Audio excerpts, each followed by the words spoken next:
is Wednesday, first of all, November 30th. We're looking at NQ here. Let me change this. This is the a mix of the trade and perform algo, which looks like this. And if you want more information about the trade and perform algo, you can email my coach, Simon. Contact info is right here. Trade, letter N, perform at gmail.com. You can learn all about the trade and perform algo and how we use it to help us execute trades. So I've taken these signals and adjusted them slightly in how they look, but not the conditions that make them print. So if there's a green bar here or here, there's green bars there. It's whoops, I'm in the wrong place. It'll be there on Simon's too. Now on Simon's they look like little green boxes on his screen, and if you're a member, you get a no latency stream to his screen. So they might look differently than this, but they're gonna print in the same spot. And like anywhere, like you've got these pink stars, mine will be stars too, but they're yellow. Because I want everything.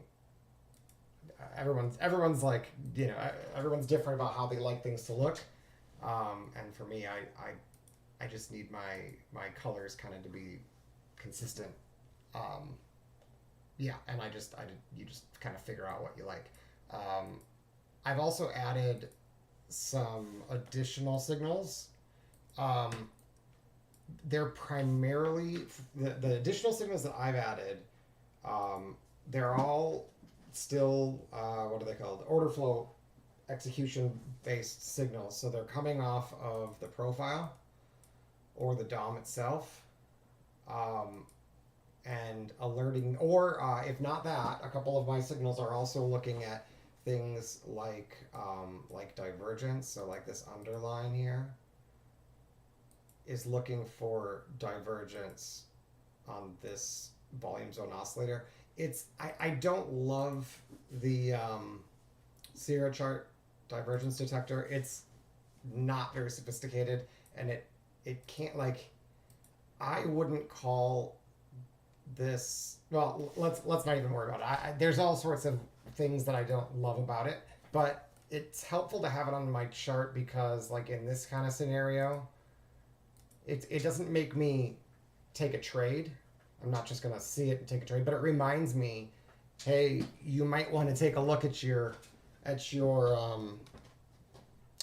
indicators on the bottom and see if you care about what they're doing, because Sierra chart thinks there's divergence, but it's not enough for me to take the trade. I would then have to come down here and be like, okay, well, are we in a downtrend, right? That's the first question. And then if we are in a downtrend, like, what's the primary high? Oh, okay, the primary high is this one here.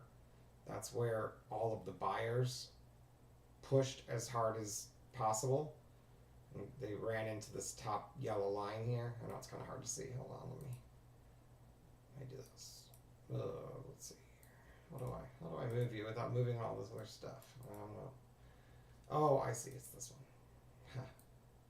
There we go. So let me just erase the lines real quick. All right. So this is the high. That's like the primary high, right? That's the one that matters more than anything. All this little stuff in here, you're gonna get like little divergences, and there's all sorts of ways you could probably scalp with this information. So like a good example is this is making lower highs and this is making higher lows. So if I'm scalping short, at first you'd think like, oh, like this must be bearish, right? Because that's how divergence usually works. If you've got lower highs on the indicator and higher highs on price, that people assume that that's bearish divergence, right? But the truth about divergence is that it's not just see divergence, trade bearish. There's more to it than that. And like I said, I did a video yesterday on a little bit about how I use divergence to like filter out trades, and anybody who watched that can tell you that the one thing I never do is take a trade just because there's possible divergence. Because this is exactly what happens when you try to do that. If you saw the divergence detector and you use that as your trade entry signal, and or if you just see it yourself and you're like, oh look, it's going lower. Well, the problem is it can then go higher and invalidate that by breaking this high. So you can't just take a short because there's divergence or take a long because there's divergence. But if there's a valid setup that you know works even without divergence, like you know it's valid, it works more often than not, and then in addition you're seeing divergence like this, well now the chances of that trade that was already valid, the chance that that trade's going to work increases somewhat. It's actually more so the case with a slower oscillator. So we like the MACD, which is up here. Some people use a bar. This is the MACD histogram, but I've just changed it into a line because it's easier. It's just easier for me to read.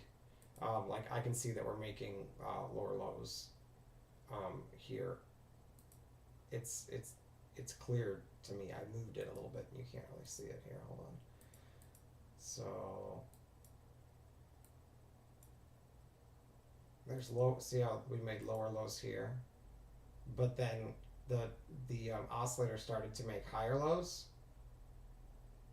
and so this was a valid entry that I took. I didn't hold it as long as I should have. I got rid of it in these pink bars because I was pretty sure that this resistance here, which was previous single prints that we've now repaired, I thought that was probably going to create some resistance and we were going to have a tough time and maybe sneak under this. But what I had forgotten in retrospect, one reason I could have held that trade is I also took this entry, which, no, I'm sorry, not that, the one before it.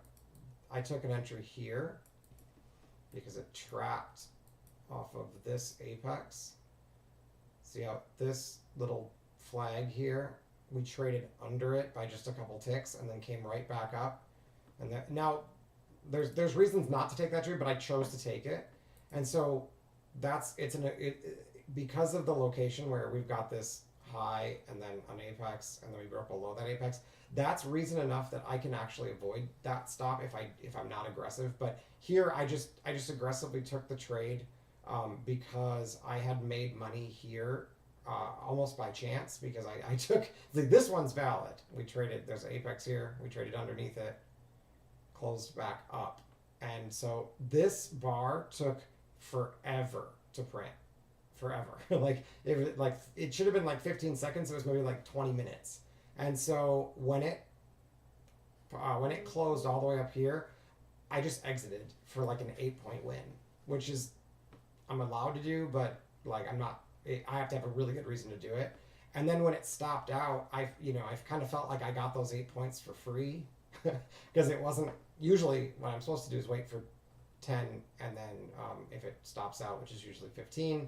Then it's a stop. If it gets to 10, then I get my 10 points, right? That's how I usually scalp. But here there was just enough evidence that this resistance was holding, and I also realized that see these little pink diamonds? These are volume anomalies. So somewhere in this bar and this bar, there was basically either big volume going off or else like a significant delta divergence or something like that. I've grouped them all into just volume anomalies because like I kind of use them all the same way. They're not really trade entries, but it tells me that level is either being defended or is getting a lot of interest for some reason, you could say. And when you get them like this, where you have one here, and then you make a see how this did not take out that low? So they approached the low, but they couldn't breach it. And then they came back and have a sign of aggression with a volume anomaly. So chances are this was some heavy, big long tried to defend his position here. So this should be really bullish if it's gonna work. It like they had a chance to take this liquidity down here and they couldn't get it, and they came back with another diamond. Again, I don't take that as an entry, but unless it's really bullish, then I might scalp with it. But no, it's not bullish here, and so I wouldn't normally buy this unless it trapped underneath here. But since it didn't, and then it broke below it, I probably could have avoided taking this and maybe even this one, because the result, think about this step by step, right? You have a big buyer, we'll just say that, a powerful big buyer who, and he's able to shift volume higher, which is what this green means. Then when they came back into wherever his entry was down here, he defended it by adding to it. Again, I'm just making up this story because it's one way to think about it. It's not, I'm not saying this actually, I don't have proof that this is actually what's happening, that it's one buyer, but stick with me and it'll make sense. So again, big buyer comes in aggressively. It comes back probably through his entry or into his entry, and he protects this low by pushing with basically even more aggression and probably more volume to the upside. I don't know for sure if it's more volume than this one, but that's not the point. It's just there's an anomaly in there. That's all I need to know. And then the fact that he got so close to this low but couldn't take it out, that if this is going to go higher and it's ready, it's going to break out right there. So when it doesn't, and instead not only does it take this low out, but it also clears this liquidity, guess what?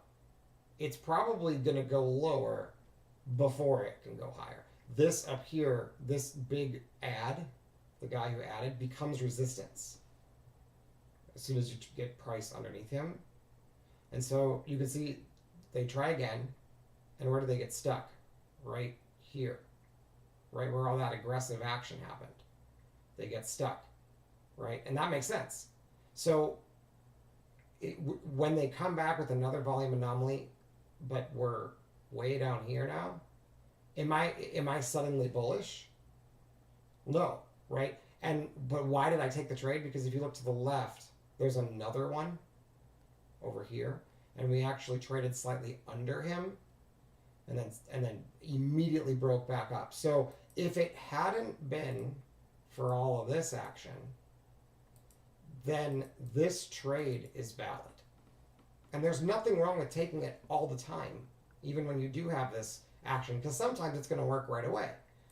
But when you do have this big buyer who's trying to defend his position and price trades under him, and especially when then they break it down and no one saves it here, there's a relatively good chance that this first attempt to break back into that range is not going to work. And it just happenstance it happened to line up with this previous support, this previous apex. So that's what got me into the trade. But if you are paying attention to the actual price action and you know how to read the algo and what it's telling me is happening without having, I don't have to think through all this. I can just say, if I get a higher low with the pink diamond on both of them, and we trade under that higher low, and we trade under that lower low, it's not bullish. Because if it was bullish, this guy defends his move, and any pullbacks are bought. That's what I can go from here. I'll find one. As long as we're basically on pause because of Powell, I got on a tangent, but let me find one. I'll show you. A higher low where both of them have this pink diamond. See, this lower low has a pink diamond, but none of these higher lows have a pink. Oh, this one. Here we go, right here. This is what it normally does. This is right after the open. So we have a low here, right? So I'm just going to mark this off. I know there's lots of bands on all the color bands here, like the green and the whatever color that is, the yellow, brown, with the red outline. Those are off the profile. So they're low volume nodes and single prints and stuff like that. Locations from the profile. But here I'm going to mark this one. Did that not work? Okay. So I'm going to mark this one. It's going to turn gray. And so what I want you to think about is the fact that we know this was a big buyer, or at least there's some kind of volume anomaly in there. It's also outlined green, which means there was a big seller that got trapped down there. So that may be the same trader, but it doesn't really matter. All you need to know is that this bar, this level, this range, someone thought it was important enough to aggressively buy it, and then when they try to come back into it, they defend it with more buying, right? Now these didn't have any volume anomalies on it. There's no pink diamond, but it doesn't make it invalid. This is actually a great trade because it traded under this apex and then pulled right back up. So you can take that any day without knowing anything about volume anomalies.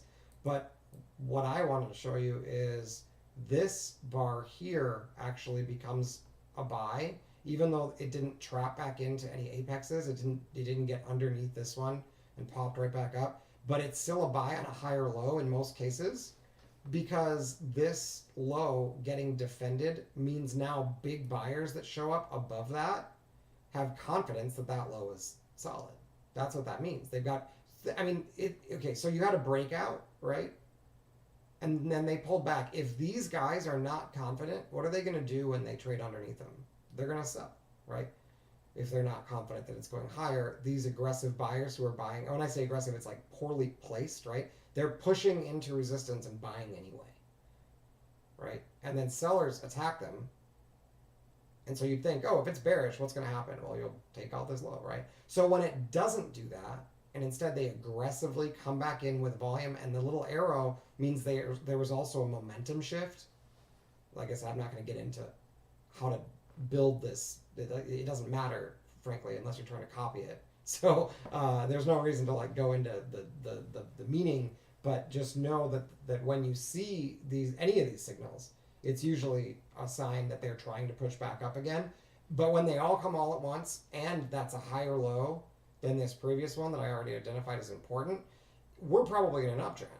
And so you can buy this and target resistance and be out at any of these spikes. Right? It doesn't mean that you're going to break this resistance, but there's a good chance that the low down here is solid.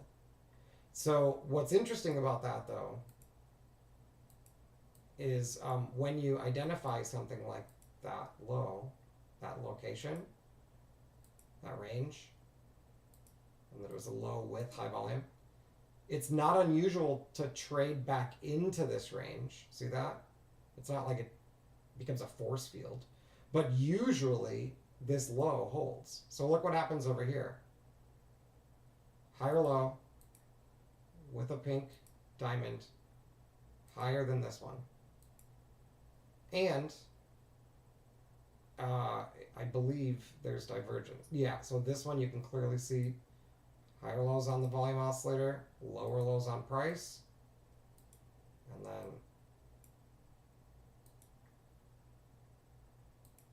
like equal or higher lows on the MACD histogram, and clearly lower lows on price. So this long on a tiny time frame is good, and on a bigger time frame is good, and so you get a reaction. So I got that trade.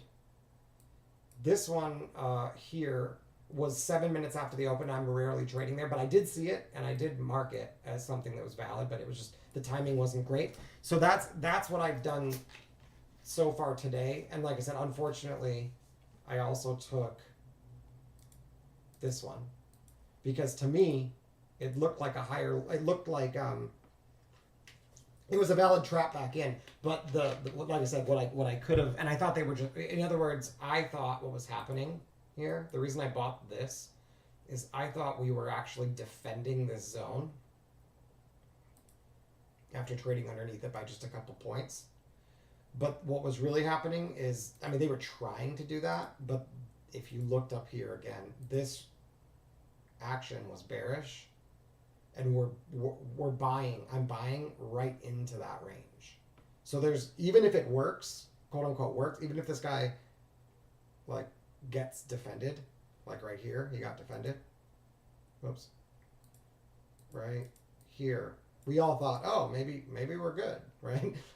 They're defending it. But what happened is, as he pushed, they ran right into resistance and they rejected it. Now the good news is, like I said, sellers pushed really aggressively down here. That's why they're stars. And so this becomes a really strong entry. It also had a momentum shift, which makes the opportunity to trap, the possibility of trapping these guys higher. But I saw these two pink bars right at the resistance, which is a sign that sellers are pulling their orders out of the order book, and that's basically potentially why price is rising. And I got rid of my trade because I thought, okay, they're probably going to come down here, and this is the point of control from yesterday. I'm like, they're probably going to chop around down here. That's their target.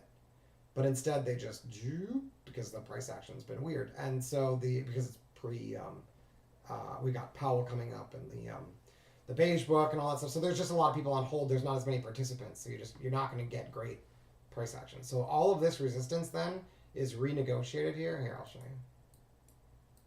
This structure here gets renegotiated.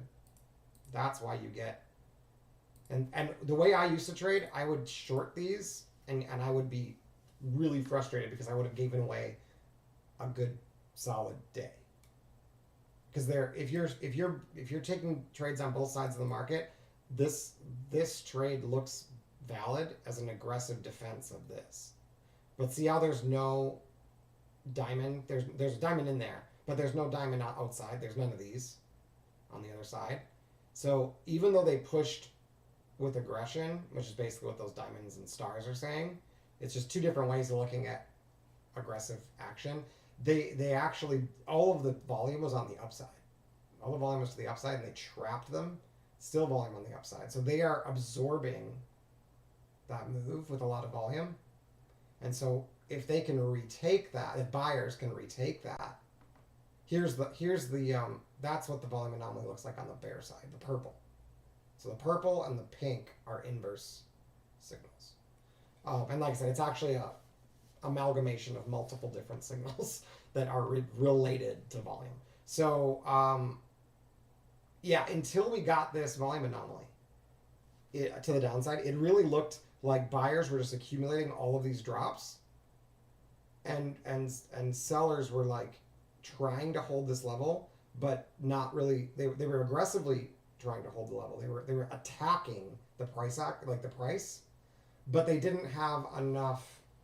They didn't have enough volume, or they didn't shift, or they didn't have we didn't see any unusual volume in these pushes down until right here. And then this one coincided with this divergence, but it wasn't on the MACD.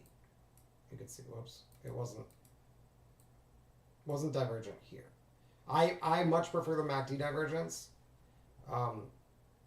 but for smaller time frame, this just wiggles more, the volume zone oscillator. And I introduced yesterday a momentum trade idea, which also fired today. So the way that works, I'll show this again. If you're interested in trade setups, like I've got lots of videos about different trade ideas, but one of them, the one I introduced yesterday in the stream, was when the volume zone oscillator is above or below the green highlighted area. So up here, once they get up there, you can mark off wherever they tried to defend it, the sellers tried to defend it, to where they successfully defended it. That area there becomes an important spot for sellers to hold. So once it activates it by getting what's called an orthodox close below it. So you need to get price so far below this zone that even the high of that Renko bar doesn't interfere with this area.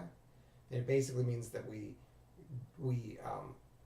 like, you might have known here but like, we just wait for this because we want to be sure that whoever bought this high is clearly trapped, and this is a pretty conservative way to make sure that's happened. But then once you get that, the next step is, if this acts as resistance, you can sell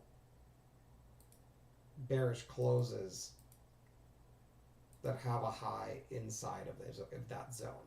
So all three of these, 1, 2, 3, are candidates for the short.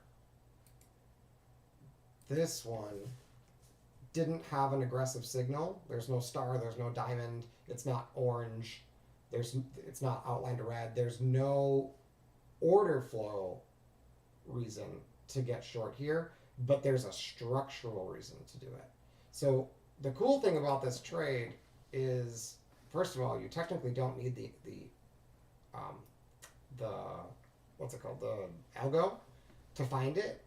You'll just have a much better win rate if you wait for the algo to fire with stars or diamonds, or orange bars, like aggressive signals, or if you know how to read the time. Here, I'll show you.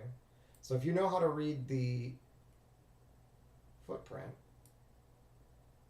what you'll find, oh fuck, I fucked that up, sorry. If you know how to read the footprint, you may be able to see like what's going on there, and if you would identify that this area would be, once you've had this, that it's an indication that you're probably ready to reject, or this, right? If you can see that and you know this is sellable, cool. Then you're doing what the algo's doing, right? If that's hard for you to see, and you don't want to have to keep track of all these numbers, and you want to be confident that what you think is happening is actually happening, well, then the algo helps a ton. Because the algo is reading that, right? It's basically saying, okay, we've got a confirmed aggression that's happened inside of this range. And for me, that was the difference between like taking the trades that I think are going to work and then skipping the ones I didn't think were going to work, like basically guessing. That's what I was when I was trading this, I was guessing. Like things looked bearish here. It would be like, okay, well, looks like we got some trap buyers up there. We've gotten down here. If we reject, I'm just going to guess that we're going lower, right? And it's not that I was always wrong or right, but I had no structure, no process to saying like, this specific thing that I see here is what's telling me that it's ready to short, and then this specific thing over here is what tells me when to sell. And so like I'd go to the DOM and I'd like be watching it, and I'd come up with all sorts of excuses why my idea is wrong in here, and I wouldn't sell where I was supposed to sell. And then I'd start looking, and I'd be like, oh, but you know what? Do we really have risk reward? Like, this probably isn't going to work. And so when it gave me another one like this, I'd be like, you know what? I'm just gonna bail on the trade, even though I'm only break even. And then or right here, I'd bail on it because like I'd see a big buyer, and I'd be like, nope, it's not going to work. I'm going to take a small loss. I'd come up with all sorts of excuses, and then it would work. And I'd be like, what the fuck? Like, why can't I do this? And like, it had to do with the fact that I wasn't confident that if I took the trade the same way every single time, that eventually I'd be profitable. Because I didn't know what I knew what I was looking at. I could explain it perfectly, right? I was good at explaining things. I completely understood how it works. I knew how it works, and I could tell you how it works. But in retrospect, at the current moment, since you don't know what's going to happen over here, you know that whenever I see this, I usually see it go lower, but you don't have that clear confidence to put leveraged dollars on the line and trust that, yeah, sometimes I'm going to be wrong, but if I just find this exact same setup over and over again, the results over time, as long as I take all the trades, will be positive. Because like I said, I didn't have a clear idea of what I was looking for. I just kind of knew what it looked like. And so now that I know exactly what it looks like I said, for this short, for instance, like I have the structure, I have the location, and I get the signal. Either one of these signals would have been valid, or this one. I have strong confidence to put on a trade there, and I know that most of the time it's gonna work. The crazy thing about this that I was thinking about the whole day today, and I'm still thinking about, is if you do that same trade setup, right? What I want to know is when this triggers here technically, but also here if this would have had an algo signal, or if you're not using the algo, you could just kind of trust it and take it here. But here clearly it was bearish, and then this one too. So once I've gotten at least this clear signal and this structure's here, does it mean that I can avoid this long and this long? And the answer might be yes. In which case, sorry, the bells are here. Let me turn that down. It just means we're moving.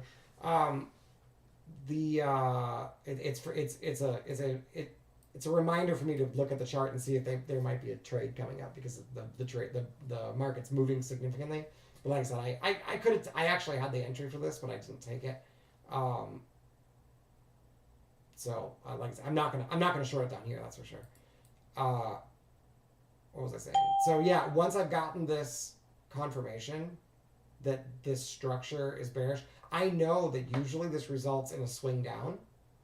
So what I'm considering researching, and I don't know if it's true yet, is perhaps once that's happened, perhaps the entries that show up without divergence, like this one.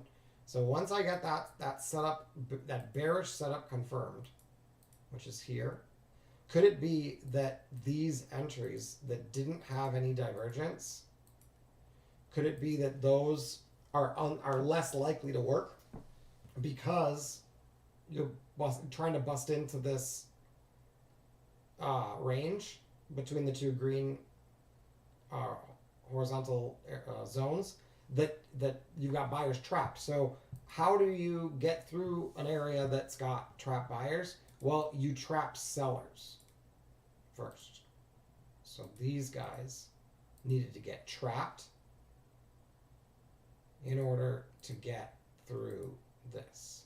So now that they're trapped, this move can go further than this.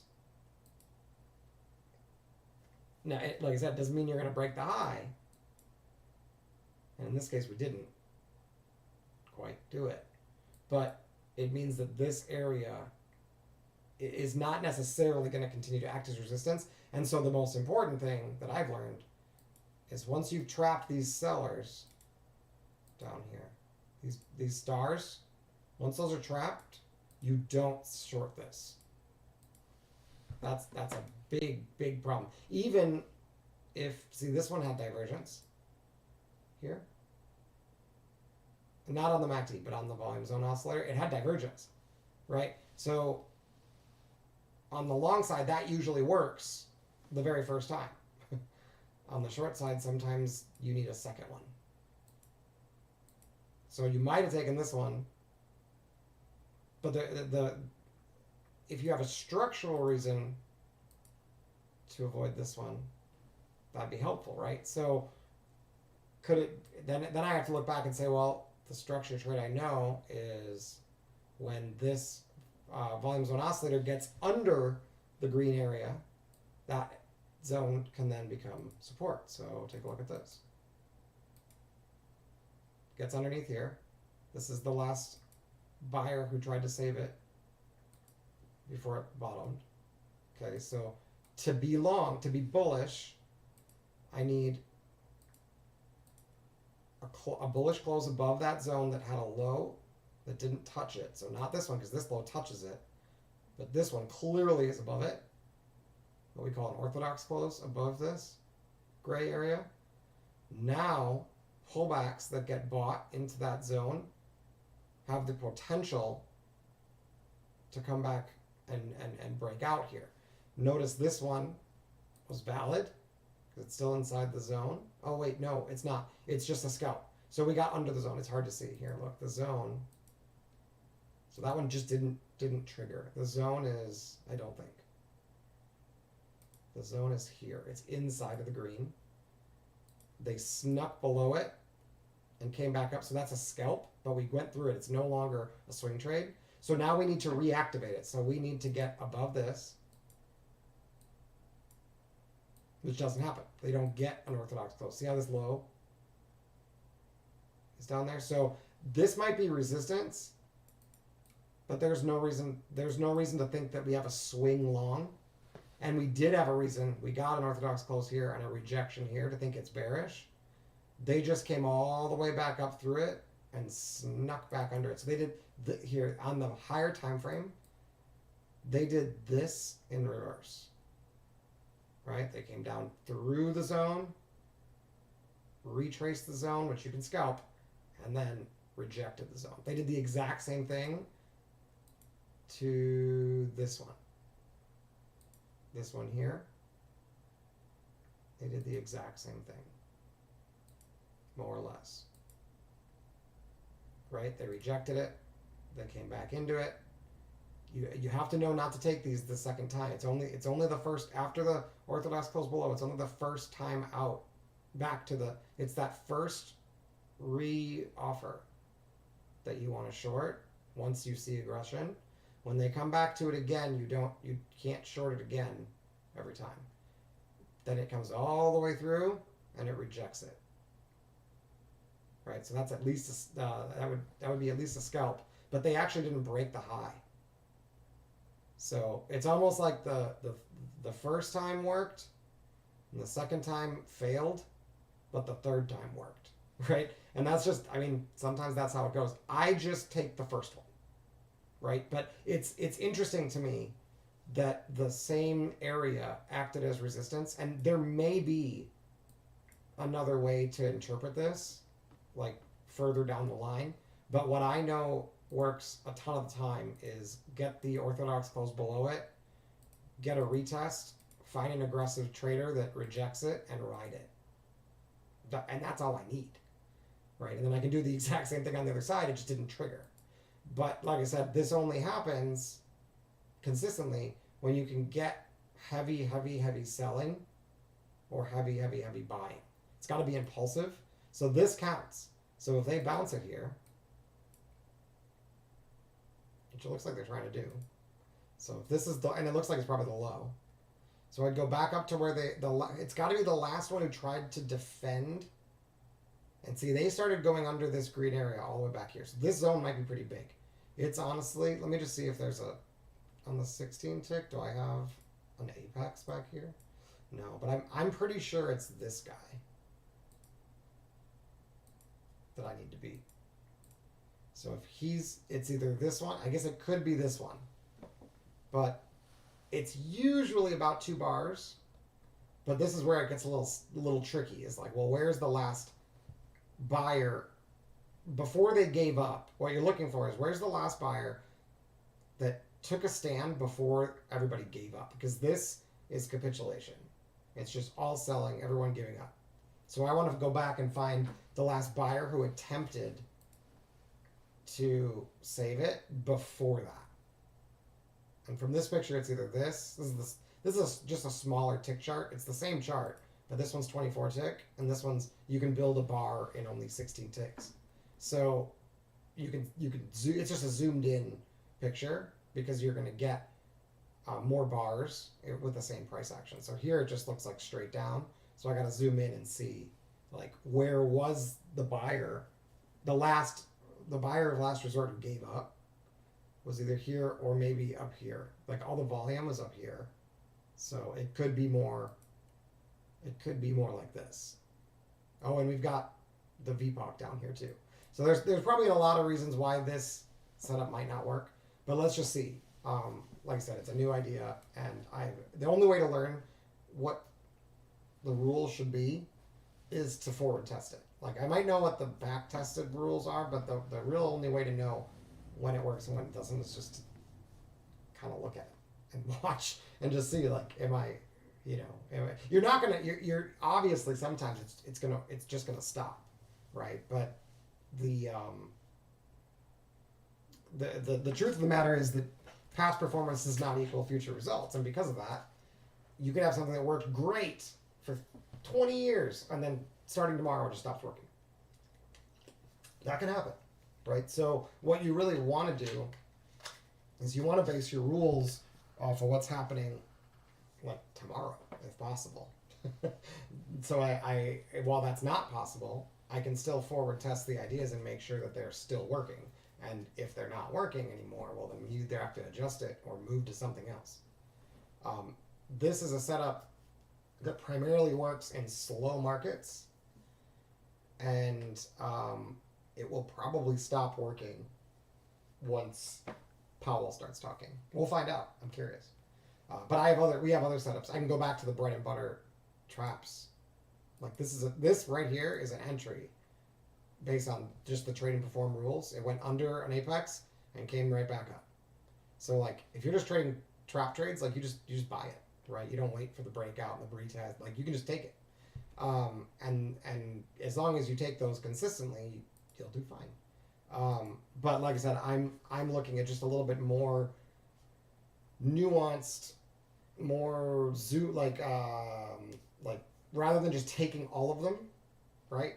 Because I know that the win rate's high, I'm saying, okay, I'm going to take the ones that set up with these specific parameters because I know they work a ton of the time, and then I'm going to filter out the ones that that are missing those parameters, but they look like they might work, but I've got reasons to think that it might not.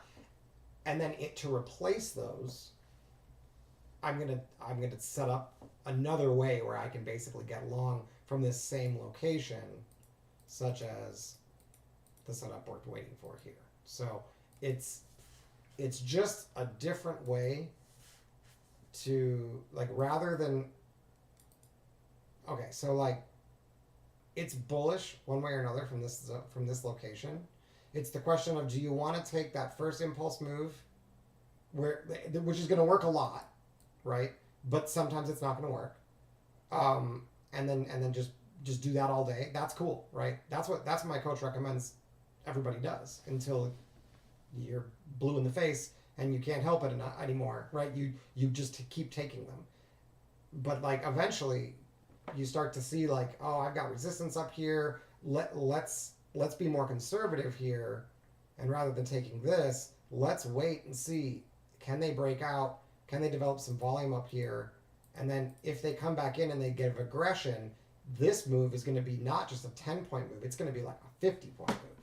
So I'll just skip the 10 points and take the 50. There's also nothing wrong with taking the 10 points, getting out at 10 points, and then waiting for the bigger swing trade to set up and taking that too.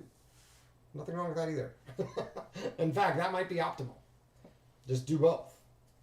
Take the high odds trade here, and sometimes you'll be right and sometimes you'll be wrong. And then if they set up the swing trade, take that too. Right? That's cool. I don't see anything wrong with that. And this one's totally valid. In fact, someone might have taken it in there. Let me see. Oh wow, they passed. Nice job, Ronnie.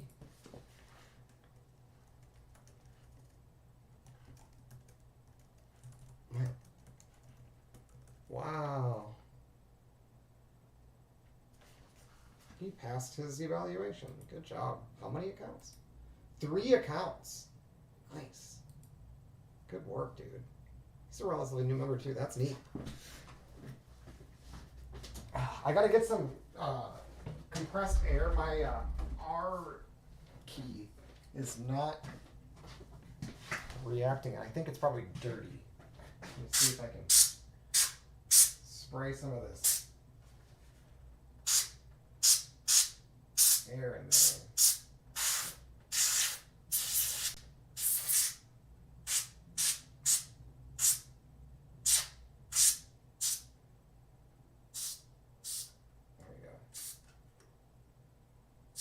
That should help. I'll leave it here in case I need it again. Let me test this out here. Now it's working. Okay, cool. I think I need to get some more of that. Okay. So we just, like I said, yeah, this was a valid entry. I could have actually just taken that. Was there any reason not to take it? It's going across the gap here, which makes it a little bit less likely to work if there's trapped buyers up here. So if you're gonna skip some of these,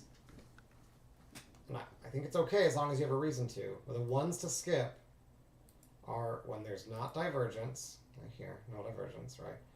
When you're across, you made a big move up, and then you came all the way down and took that one out, right?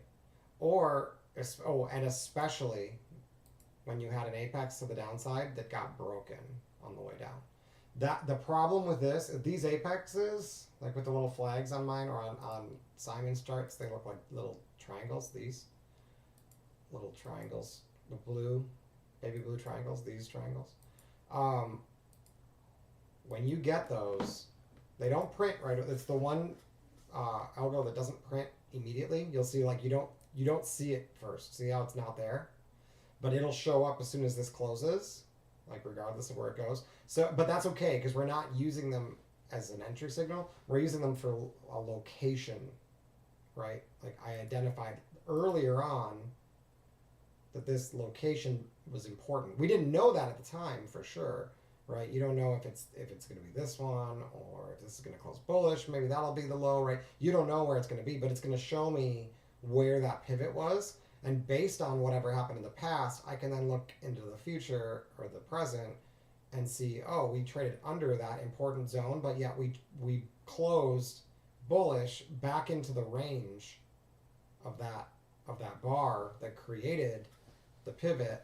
Therefore, even though we collected liquidity under there, buyers responded. And it helps that they actually even had a volume anomaly in here.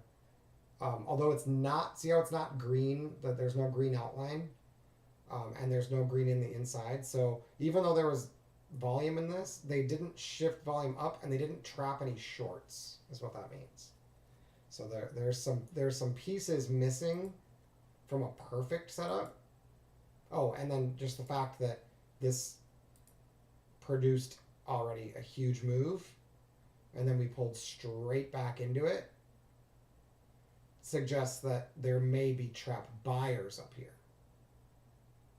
And so that is a reason to wait and not take this trade, but instead wait for it to get going. And then if it does produce an orthodox close up here, like a couple more bars, pullbacks that get bought, you can follow those aggressive traders back in. But the nice thing about doing it the more conservative way is you miss a lot of the stops where you would have only gotten 10 points and if it worked, right? Because think about it, if this is a swing trade, if this is the low, there's a relatively good chance that after breaking out that it's going to come back in here. Relatively good. Because we have a big volume or some kind of volume anomaly in here, and the market likes to retest those. So if I had to guess, we'd go back to this blue zone here after breaking out. And there's also a chance that after doing that it just falls right through, right? That's also possible. In that case, you might get your 10 points, but you're not going to get 50, right? The times you do get 50, how does it work? It works like this. It dumps back in here, and then they aggressively defend it somewhere inside here, and it breaks out for 50 points, right? This one was 10, this one was 50. That's just, if you think about like how like a Wyckoff wave works, that's just how it works. Like you get a little move, or like even like a Elliott wave too, like A, B, C is the big one, right? Or 1, 2, 3. I forget how that works. I'm not an Elliott wave person, but that's just that's just how it works, right? You get a little push and then a pullback, and then if that holds, that next push is going to be bigger. So if we can get that breakout here, which basically happens when this first trade works, then the potential for a swing trade out of that area increases, right? But I don't have to be long the times it doesn't set up. And so it's just a way to temper your aggression. And I tend to, the way I usually, my mistakes in my trading, usually they have a pattern. It's usually skip a trade that I should have taken, is how it starts. Then see that trade go to profit, followed by change my rules to be more aggressive so that I don't let that happen anymore. And that's like, that's like fractal, right? I might do it on a day. Like the first trade, I skip, it goes to profit, and then it kind of sets up, but it like doesn't look quite right. and I just take it, and then I have an aggressive trade opportunity that I'm not supposed to take if it's not bullish, and I take it anyway because I missed that first opportunity. And if both of those trades stop, those both more aggressive trades, guess what I do when the conservative trade shows up again? I fucking skip it. Because I took two aggressive trades and they both stopped out, and I'm like, I don't want to lose any more money. I don't want to go to max loss. Or I take it, but on like small size, even though it was perfect, right?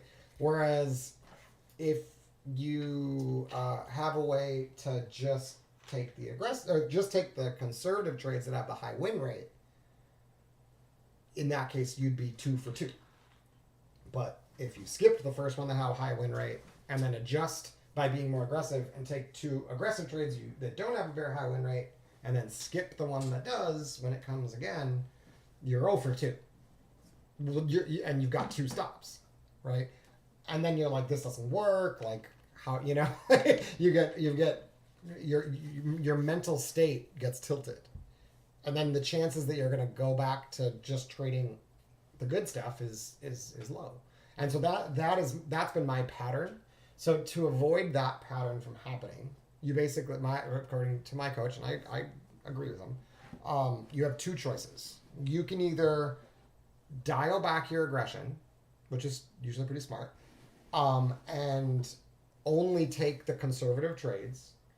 And even though you see the aggressive trades and you might want to write them down or paper trade them, you don't take them in your real account.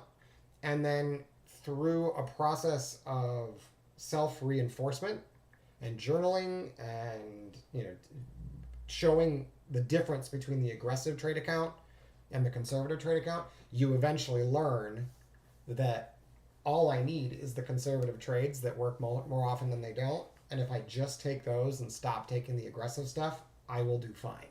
And once you actually believe that, then you can consider adding back aggressive trades, because now you know the importance of taking the conservative ones. But if you get into the pattern again of skipping conservative trades and taking aggressive trades, guess what? You go back to just taking the conservative trades and you skip all the aggressive trades. That is the preferred best case scenario, right? Where it's taking into account your likely vulnerabilities, which is really important. Like, you have to accept that you're not perfect. Like, we are human. We're not going to, if you think you can trade like a machine, the moment you stop trading like a machine, you're going to tilt you're going to blow up your account, right? Because you had this belief that you could do this thing to perfection, and then when you can't, then you don't trust yourself anymore, or you don't trust the system, or you just go into a spiral. And I say this from personal experience.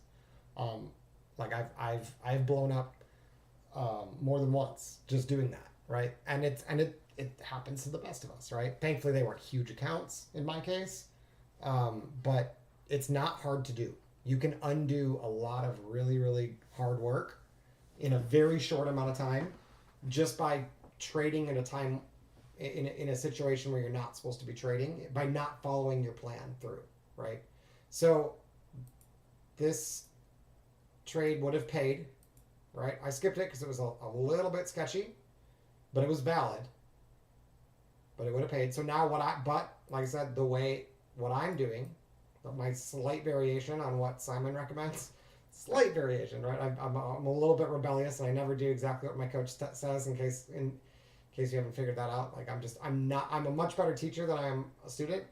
I like to figure things out on my own, and then usually end up going back to what I've been told to do all along and finding that that's actually the better solution. But what I've been doing, which, like I said, I think is okay. I don't know if my coach agrees, but it's been working fine.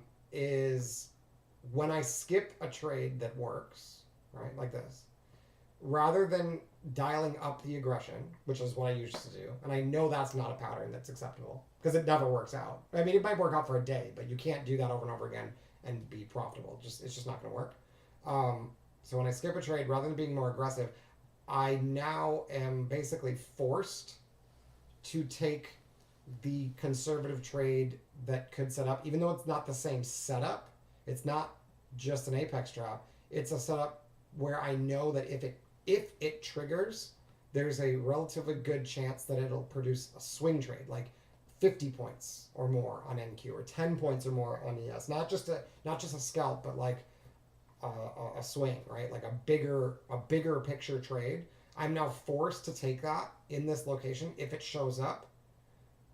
And but if it doesn't trigger, or if it doesn't set up or it doesn't trigger, like I just wait. Now I have to dial back the aggression and just wait for the next apex trap, which is our biggest. Like that's gonna work.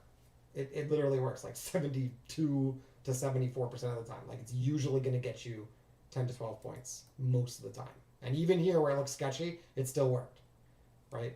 But I skipped it because I thought it looked sketchy. I didn't like the time of day. I didn't like the fact that we're coming into Powell and all that stuff. So, but if I'm planning on continuing to trade, it's okay to just not trade. That's always an acceptable choice. You can always just be like, you know what, I'm just not going to trade this. That's okay. But if you're going to sit here and trade, if I'm going to sit here and trade, and I skip this one, and then the swing trade sets up down here, the rule is I just need to take that trade. Because what ends up happening is I might miss the 10, but I'll make 30 or 50 on the swing. And very rarely will it just take off without me. Sometimes it will. But usually for the ones, if I skipped this for a good reason, the reason is usually that I didn't think it had a very good chance of breaking out. Right? That's usually, it's like, the truth of the matter is 72% of the time it's going to make it to 10 points anyway. So it's not wrong just to take them all the time. But if you're uncomfortable with the idea of taking 10 points with a 15 point max loss, when you don't think that there's any real great chance that you're going to get more than 15 points, if like that bothers you, because it does for me, then you skip it, but you take the one that has great risk reward, is what I'm trying to say. You can skip the scalp if you don't think it's going to work, if you have good reason to not think it's going to work. But if it does work, and that same location sets up for a swing, in my opinion, there's no excuse not to take it. Because, yeah, like if this worked, then that location's good. So we'll see if it sets up. So what it has to do to set up, and like I said, this one's a little bit sketchy because I can't tell where the last buyer was before capitulation. It may have been here. Right, so we may actually need it. In Las Vegas, Nevada, there are currently no active wildfires. Well, that's good. Thanks, Alexa. I said nothing about wildfires, but that's good to know. There's no wildfires in my city. That's wonderful. I don't even know what I said that sounded like that. Okay. But anyway, yeah. So okay. The question is where is the last buyer that tried to save this move down before they all capitulated? Is it here or is it here? And it, like I said, it kind of looks like it's here. In which case, if that's the case, if it's way up here, then I need to get a bar to print bullish that has a low that's higher than that high. Right, so the bar that, to confirm that this might break out back up to the highs, I would need to get at least one bar that's bullish up here. If the last buyer was here, I just need to get like one more bar to be, like this one would need to be bullish, but see how it's low is lower than the high of this one. In fact, I don't even have this lined up right. That's kind of important. So see how this low is lower than this high. Even if this closed bullish, there's still, we have to wait longer.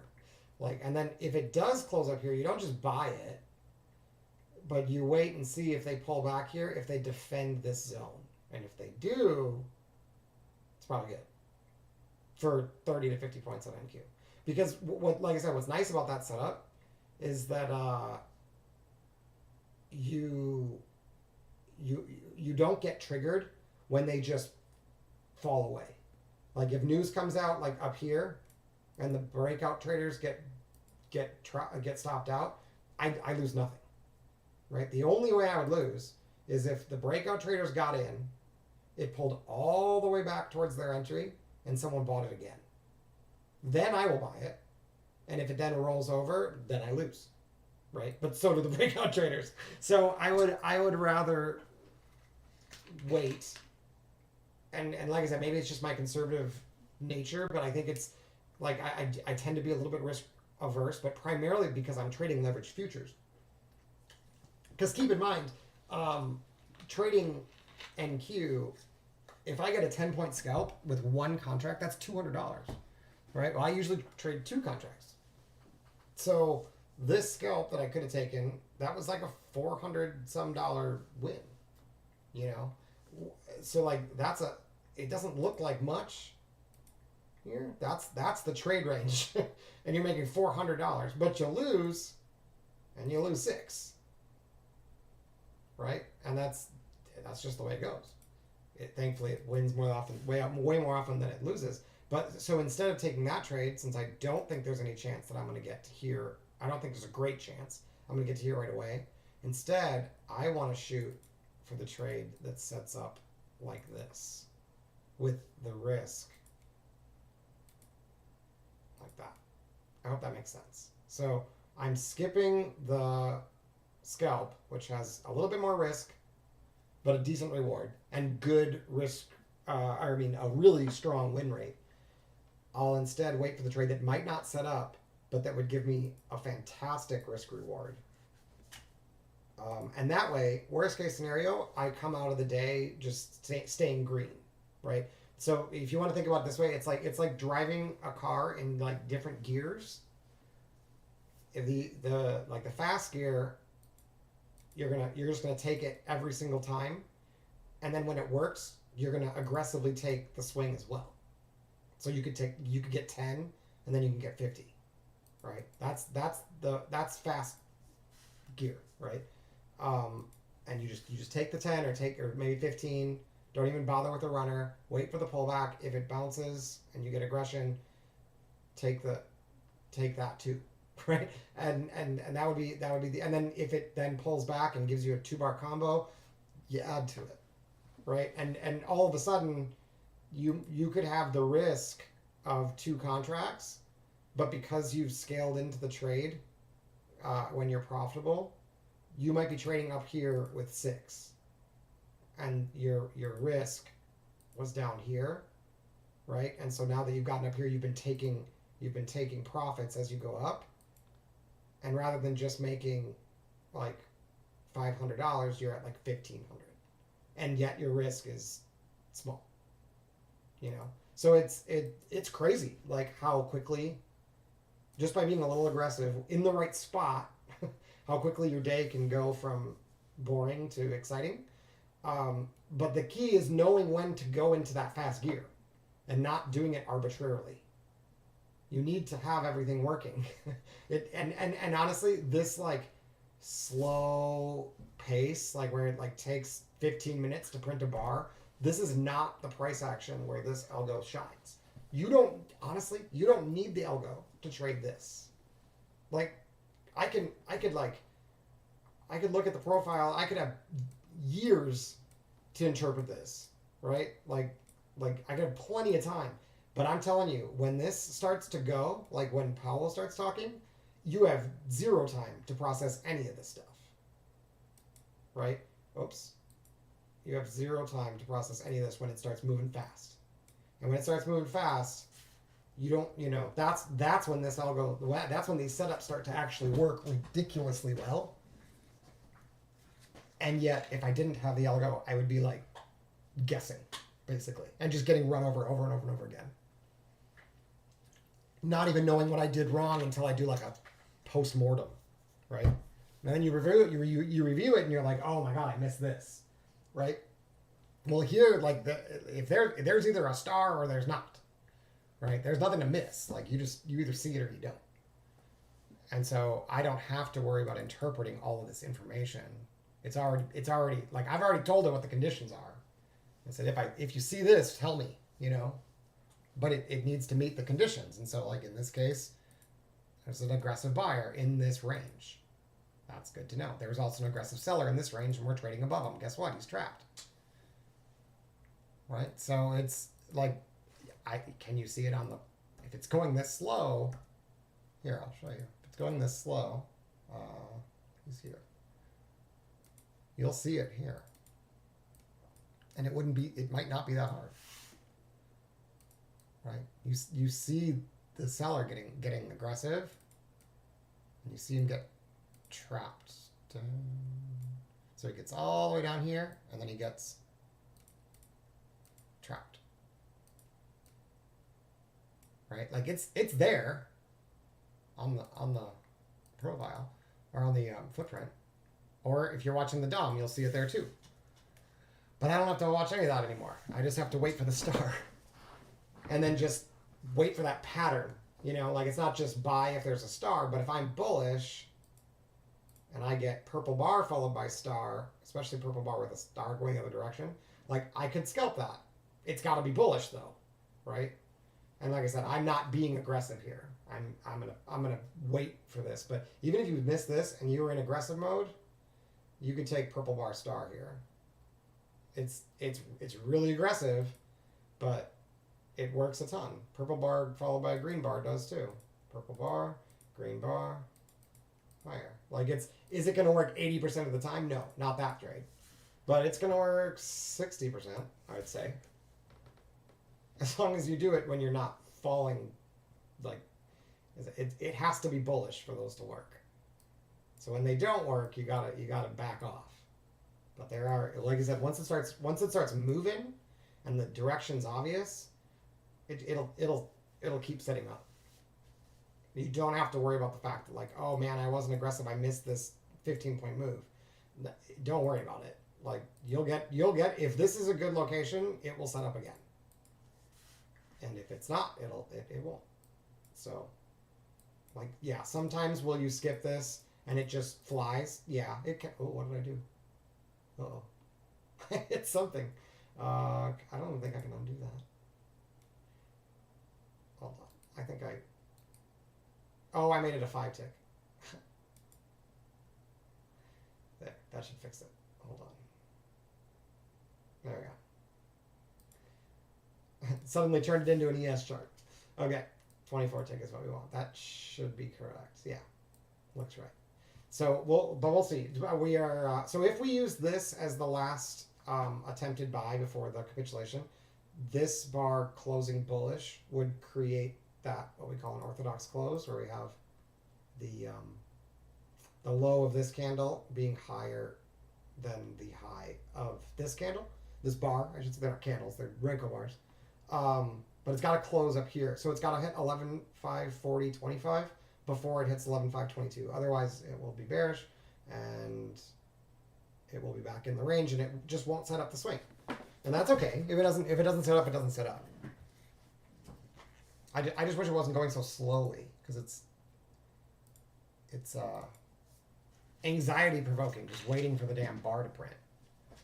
Because I know what I'm looking for, and like the longer they make me think about it, the more I have to try to convince me I might be wrong. So like I know for me, I much prefer the bars print in like a matter of a couple minutes at max. Having to wait 15 minutes for a single bar to print is just like, oh, what's happening? Nothing's happening. And then you get distracted, and then the setup sets up exactly how you thought it should, but you're, watching a video or something, or you're on Twitter. Like, because nothing was happening, and so you didn't think of anything. And then it just goes droop, droop, and you're like, oh, that was my trade that I was waiting for 2 hours to have 4 blocks print. Like that's the price action I don't like personally. Yeah, I much prefer where the market just has somewhere it's trying to get and it goes there. That's what I want to see, because like I said, I don't need time to process. I just need to see the signals. But the more time I have to process, the more likely it is I'm actually going to make a mistake. Like in retrospect, it'll be really obvious. They're like, oh, this guy got trapped. They got over him. They pulled back. They defended it, and it went higher. Like it'll be super easy to analyze after the fact. But when you're sitting here and it takes you 2 hours to make this move, it's just like, oh, maybe I'm wrong. Maybe it's gonna. I don't know. You convince yourself that you don't know anything. So like, here's an example of why I don't like Sierra Chart's divergence detector. So look, they're underlying this as bullish divergence. And what is it, MACD, or I forget which one I did. I think I did MACD. And so what they're seeing is, see, it's not even a lower low, and that's why I'm like, okay, so what is it, hidden divergence? Like, well, no, because this is a higher low than this. And so what they're actually doing is they're comparing it to like a specific number of bars rather than to the swing. That's just how it's built. So you really, like, you can't rely on Sierra's divergence detector, because I told it to look back like 14 bars or something. So it's looking back to here, and it's like, well, price is lower than that, but the MACD isn't, so it must be divergent. And it's like, well, no, what matters is the swing low, not where we were 14 bars before. But you have to pick a look back period, otherwise how do you do the math? So it's just not the right, in my opinion, it's not the right way to measure divergence. But it's kind of hard to teach a computer to do it. Not impossible, but a little tricky. What really matters is where it is. Once you see these little flags develop here, see how this one wasn't there before, but now that we've moved away from it, it shows up. It's the one indicator that is delayed. But once you see it, you know that location now matters. So now I know that that's the swing that I want to look at, right? And so it's just there to like bring your eye to it for the future. Because for instance, if we take it out and then we come right back in again, that's a really strong entry. Just like that, right? We got under it, closed back inside the same range as the previous one with a flag. You wouldn't have known this flag is here right away, but you know it's an entry because we're trading under a previous apex and then closing back inside its range. And then, not surprisingly, that same bar, that entry bar, gets this again. And so you could literally just do that all day. And it could be bearish, and you get 10-point scalps back up to the mean over and over and over again. Like, it literally doesn't even matter what the market's doing. That signal, like, as long as it's not trend down, straight down, or the market's not, like, totally paused, and like in a 10-point range on NQ or something, obviously then you're not going to make your 10 points buying it. Here, I'll show you. Like if you try to do that, I'm not saying it's not going to work, but the likelihood that it's going to work, when you see this, like I realize here it actually did work. See that? It closed back inside of this range and then it still worked, but like this one, here. This one didn't. See how it traded underneath and then it closed back inside. And it tried to work, but it ran into resistance, which is right above us. So the problem is like, not only do you not have one-to-one risk reward, you don't even have like, you're getting in here, right? And your stop is down here. So you need to have a chance to go up here. But all the resistance is right in your way, so it just gets squished. So they run into resistance, and then they pull back, and then this one finally breaks out, right? So it just took more than one attempt, right? And then the same thing on the short side. This one went behind it, and then it tried to go lower, and it tried to go lower, and then it broke, right? But here you would have gotten your 10 points. And that's what I'm trying to show you, is that it doesn't, even in the times when it usually doesn't work, like in those times, maybe it's 50% accurate. In the times when it's not doing this, and it's not doing straight down this. If it's doing this, like, you just need to know it's not bullish. Like, don't buy that. Like, if it does it right here, don't even bother. Right? Don't, like, go back and be like, oh, look, there was this 2 days ago, there was an apex, right here. So I bought because it got under that. Like no, like unless that was the low of the day, it's probably not gonna work. Because on a bigger time frame, you need to only look at the big time frame levels. But down here, like it didn't even, you don't get triggered in here. But if it did, like if this had an apex and then it got under, I wouldn't even take it because look at this. I mean, it's all selling, you know. Now that means I'm not gonna probably get the low, right? With this, I'm not gonna pick this off. But once I start to see price going in two directions, now I can start looking for them, right? Now we've gotten to some range. Now we can start to look for them. And like, that one doesn't set up. It doesn't set up very often. Right here. Oh, we did this already. It got flat, 50%. It worked. I'm just looking at the long side because it's easier to see. That didn't quite get under. Nothing there. No trigger. No trigger. Okay, is this one a trap? Yep. So you buy that because it closed back inside of the range by like a tick or two. So you'd get that one. You'd get whatever this did. Oh yeah, you do fine there. This one looks okay. See that? So that's a long. And again, is the market really bullish? No, but you're getting 10, 15 points. Look at it. Like you just missed this, right? This one. See that? That's a long. Like literally all day. Here's this one only got 8 points. I talked about earlier how you could avoid that. I didn't. I took that trade. And then this one stopped. And I took that trade. But this one worked. A lot. Right? So it's, like I said, most days, 70% plus. The times when it doesn't work 70% plus are when it's going straight down or when it's going sideways. Is that all we do? No. But you do just fine if that's all you did. If that's all you did all day, you might have 3 trades, but at least 2 of them are probably going to be winners.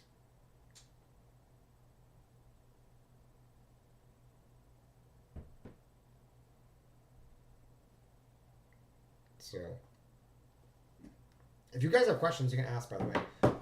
I know it's confusing. It's a lot. Like the thing that most people get thrown off by is they're like, even with the simpler, the trade and perform version, they're like, God, there's so many colors and there's so many signals. Like I get, spooked by it. It's like, the truth is like, you don't even need to know.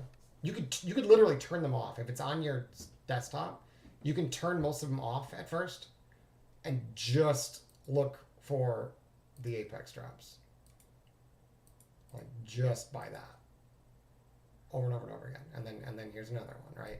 Like just do the, even if you don't think it's gonna work, just watch the apex signal to show up and then look and see if you can get slightly under that and close back in, and it doesn't even matter what's on, who cares what color it is. Like the entry bar here, it doesn't actually matter for this trade. Once you get good at reading that and just hitting the button and seeing it work and you start making money, then you can start asking us, like, okay, how the hell do I use these stars? And we can show you how, like, well, there's a sign of aggression. So if you get one, go in the wrong direction, and then everyone goes higher, guess what? That location, there's a seller trap there. If you return to it, they're probably going to bounce. Right? So you can start to see it, but there's analysis involved. Once you start using the other signals, other than just the apexes, other than these, or on mine it's these little flags. Mine just looks a little different because I've got preferences. But yeah, once you know what you're looking for, you can do the same thing as you did for the apex drops and just learn one more setup, right?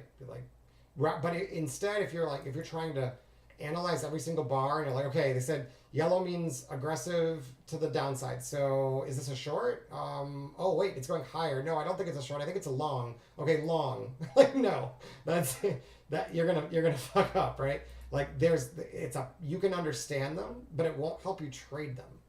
Like you need to know the pattern, right? So instead, if I said, well, if there's a purple bar, if it's bullish, or if there's a trap seller and there's a purple bar followed immediately by a white star, start buying them. And you're like, oh, okay, I can do that. So you buy this, and then you get that, and then you start looking back, and you're like, oh yeah, when it's bearish, this won't work, right? That's not gonna work. So you need to be able to analyze. It's not gonna work 70% of the time, but when it's bullish, it's gonna work pretty good. Oops. And here's another one. Purple bar immediately followed by star gets an extension, right? It's not gonna work when it's bearish, but once it's bullish, it'll work. Purple bar diamond works too. The diamonds and the stars are almost interchangeable. Simon doesn't even use the diamonds. It's just more opportunities. But see, when it starts to get flat like this, purple bar star tries to go, stops out. Purple bar star tries to go, stopped out. Why? Because it's not bullish. You have nowhere to go, right? So if you have a hard time reading, if you think this looks bullish, like somehow, like then you got to not take those aggressive trades because you're gonna get wrecked. Here it is again. I swear sometimes they stop. They work a lot. They don't work here. If this was a star, and purple bar, green bar is a pretty good one too, but this would stop because of that, right? So the locations where they work or don't work are pretty much the same. But the nice thing about the apex trap is that you'll be fine even if you take all of them. That's the difference. The other patterns, you will not survive if you don't know when to trade them. And that pisses a lot of people off. If like in the room, if we're, if people are seeing trades and they're not working, and then we say, oh, I didn't take it because this and this, and they're like, what? Like, I didn't know we were supposed to take it then. It's like, it's you have to analyze it. It's got to be bullish, right? And like, if we introduce everything at once, people don't do it right. It seems really simple, but to just find a pattern of like two bars that have certain colors and symbols, but believe it or not, like it's harder than it sounds. Because when you do start, you have to ask yourself after each stop, was this a stop because I did something wrong, or was this a stop just because the stops happen, right? Like even something that works 77% of the time you're gonna get stops, and could you potentially get 3 stops in a row? It can happen. It's not very common, but you can get 3 stops in a row. So you have to still manage risk, right? But one thing I love about these setups is no matter what setup it is, your stop is always under the bar of whatever the signal was. Always. Like 1 point lower than the bar is where I usually put it. And so that makes like structuring your trade really easy, and it helps with staying disciplined because there's only one way to do it. So like never in the room are we like, okay, we're really losing on this bad, but let's add to the trade because like maybe we'll get back to break even. Like no one, that's not what we do, right? Like if you're adding to a trade, you have that stop doesn't move, right? So if you want to add, okay, so if this is your entry, let's say that this is your entry, and you want to add to your trade here on this pullback, that's okay because you haven't stopped out yet, right? But you can't move your stop and when it comes down here and be like, I'm just going to buy instead of stop out, and then I'll just get out at break even. Like that's not trading a process unless you have evidence that works often. Like that's just tilting. You're just pissed and you don't want to give up. You don't want to accept that there's stops sometimes, right? You just take the stop and you wait for the next setup because we know if you just keep trading the process, it'll work out. Will every day be green? No. But I mean, most of them are. Like, I mean, I'm doing okay. I've got net P&L on my main account at 680, and then I've got these evaluations that I'm trying to get through, and I've just been flipping back and forth and doing 50-50 in those. It's all right. Like it's a one win, one loss, basically, on the other ones. And so, yeah, but you can see like even with I only took 2 trades this morning with the main account, and like so and that's what's great about futures is that once you have a system that works, you don't really need to do a whole lot. You just need to run the system. Like you need to be here to push the button, and you need to not push the button when you're not on a trade. But like, I mean, and I probably shouldn't. I was gonna say I can even show you can I do this without showing names? Hold on, let me see if I can do this. So like, I'm just gonna grab. Oh, I don't think I can. So we have a Slack channel with the room, and like occasionally people will post their like profits and losses, and you don't have to, but it's kind of helpful for some people. I don't know if I can do this. Here. So like I grabbed someone's like they're up 710, and like not everybody's in America, like we're nationwide. So we're doing okay, There's and this is pretty normal. There's another one. I'm not going to show you all of them, but here, I'll grab another one. So that one, right? Like, is everyone killing it? No, but like we all trade different size, right? Like that. Just 6 months ago, you guys, I was trading micros, right? If you've been watching, like my good days were like $200, right? That was me. Like I didn't want to risk a lot. I knew what I was doing, but I didn't have a big enough account to trade minis. I didn't have I didn't want to put my entire account on the line, so I traded micros, and I just grinding out $200, $300 days, and those were the good days, right? And then there was a lot of days where I'd make like $80, and it like sitting at my computer all morning. But rather than complain about it, I just kept grinding it out and doing the best I can, making as many mistakes as I could early, so I can learn from them, basically. And then that way, like when I'd have like a blow up $1,000 down day, like I'd get with my coach and be like, "What the fuck did I do wrong?" And right, and we tweaked the system over and over and over again until it was to the point where like those big blow ups weren't happening anymore. I'd still take losses, right? But like the rules were in play. I've been able to build my plan to a point where even if I took a max loss on the day, I was confident that if I just came back and hit it again tomorrow, I could get back on track without too much trouble. And I just figured out like what that level is going to be different for everybody, and it's going to depend on so many things.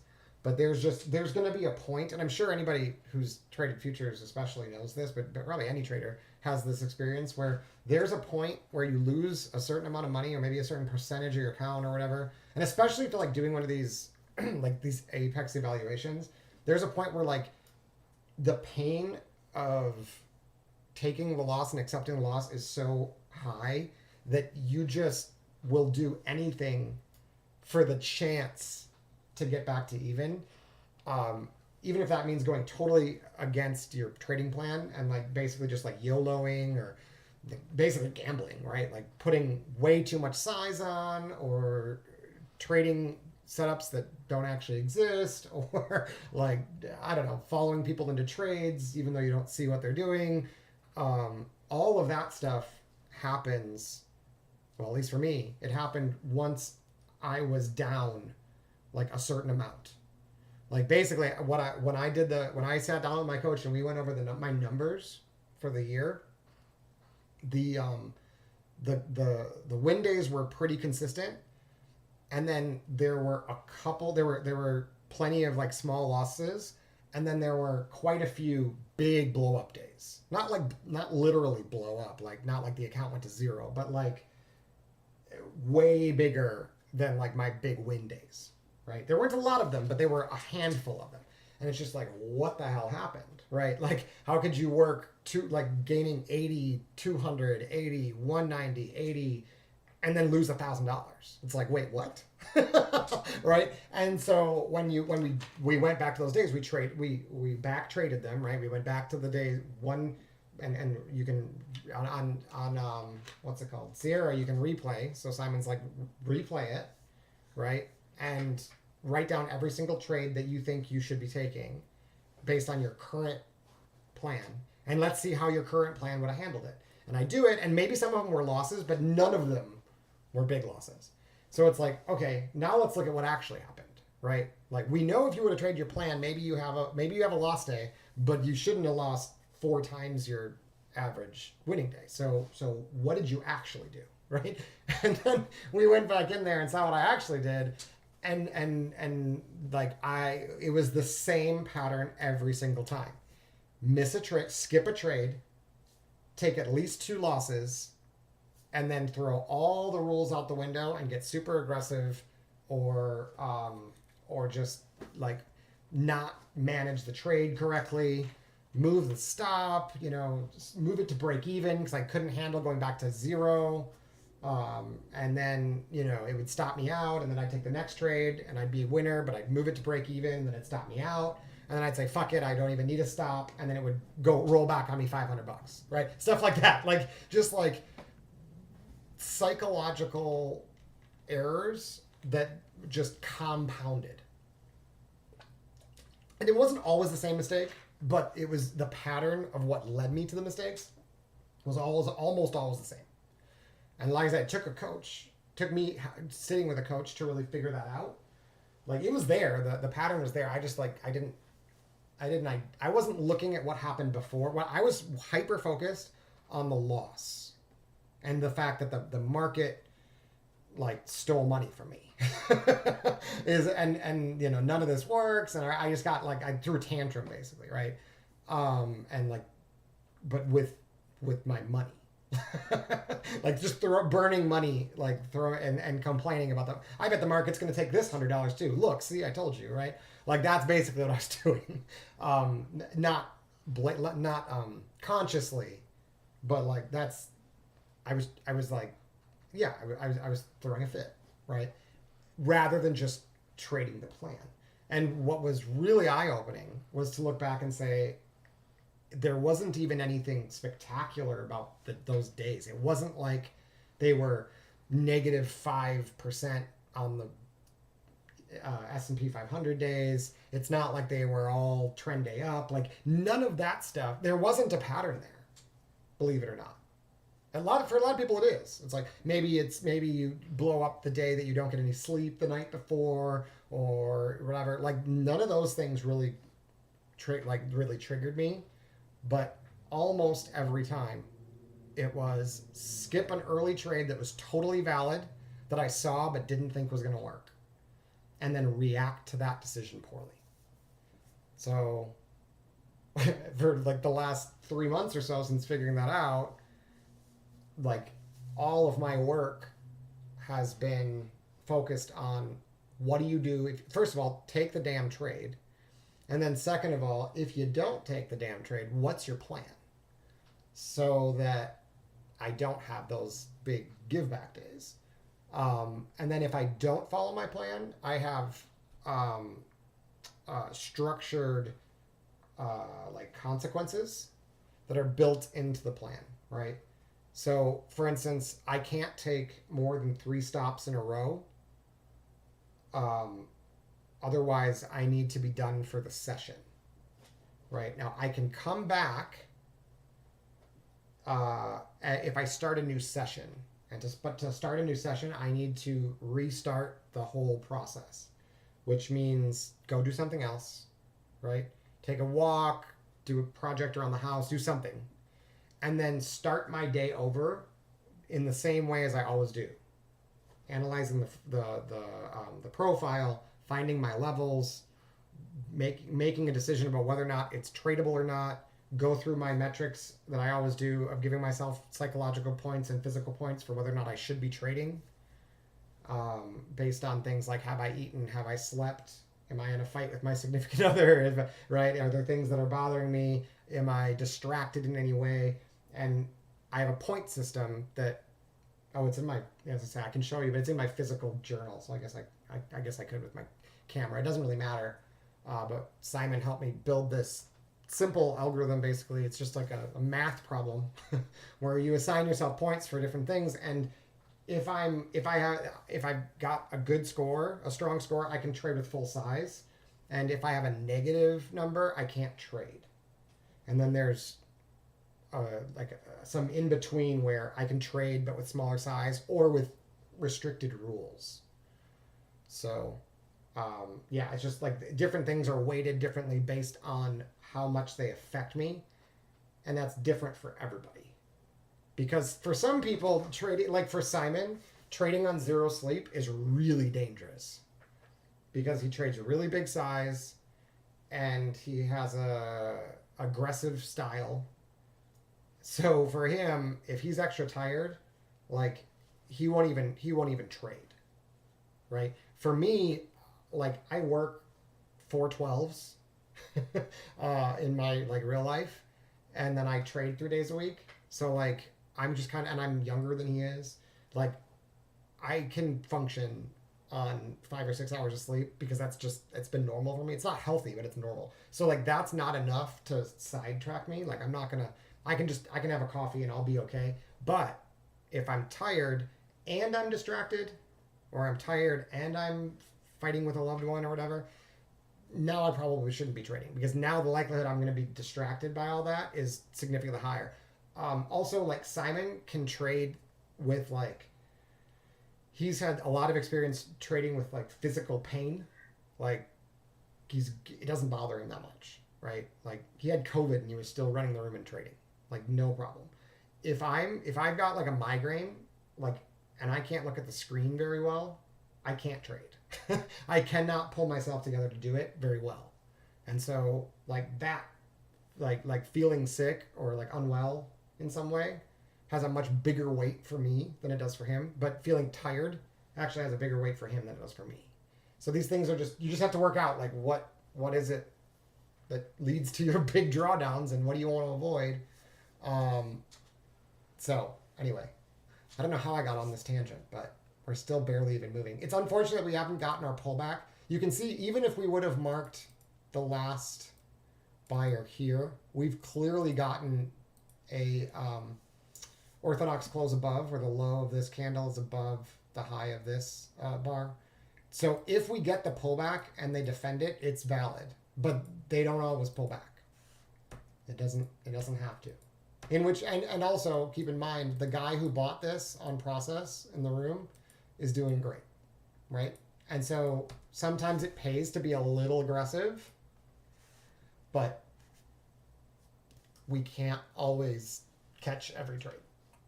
The most aggressive way you could have traded this would be buy when that candle closes and then adding here when this one goes. So you'd add to your winner because of that aggressive combo, the purple bar followed by a star up in a bullish environment. It's super aggressive to do it like that, but like that's what Simon would do. Is he'd be in here, he'd probably take half of his profits, and then on the way back in here when this one went, he'd get back to full size, and then hold the runners for as long as he can. I don't think he's trading right now though. Oh, maybe he is. Yes, he is. I might have to go back to my room, you guys. He's back. But we'll stick with it for a little bit. Like I said, I don't have his stream running because I don't want to.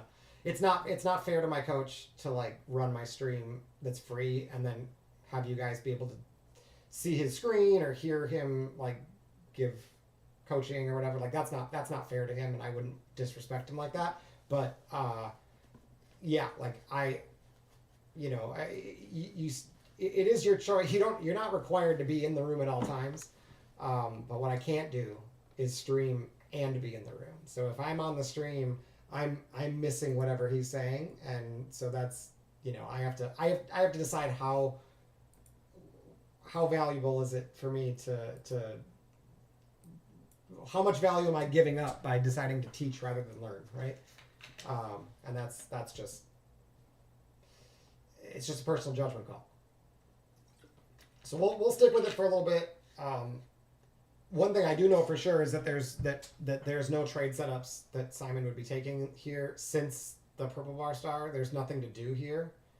I know that for sure. So I might be missing some coaching, but I'm not feeling too. I'm not like feeling like I need to get back there right now because the opportunities are just too strong. I don't want to miss something that maybe I didn't see, but he does. I'm fine staying in the driver's seat for the moment. So we got above the green area on that volume zone oscillator. So now if this turns red, well, we do the exact opposite process of this. Now, unfortunately, this one is valid. And so if we get a valid bearish setup here, what's going to happen is we're gonna chop in here, which is the only thing that's going to really, if they do it now, what it's going to do is it's just going to basically invalidate all the trades. It's going to make all the trades not work very well. So what I want them to do is actually to push through this. That would and give us a big enough area, because this is potentially going to become what's it called? A balance zone, is what they're trying to do currently. But they, like I said, that would only be if they have to close this bearish for this to dip back in here. See, there. Okay, now it is back. Oh boy, they're fast. Oh, it's 10:30. Powell. Ha! Look at that. Oh fuck, that was my trade. Fucking A. You bastards. I didn't have it ready. I wasn't even paying any fucking attention. That was my trade. I'm not supposed to trade into these events, but fucking A. That was it. It was totally valid too. Let's see. Now this is too fast, right? This is so fast I can't even like see what it's doing. So your choice is risk more and go to a higher time frame chart. But now your stops are going to get bigger, or just wait until they settle down. You want it kind of in between. I don't want it so slow that like it doesn't print bars, but yeah, I need it slow enough that I can see the setup. So this is that's a valid trap back in. See that? For 10 points. Again, I wasn't ready with it, but that's another valid setup. Yep. Now, like I said, I'm not listening to Powell either, but I could. But it's like, I see what I need to in the price action. You know, at least we're going to get some movement here. That would be great.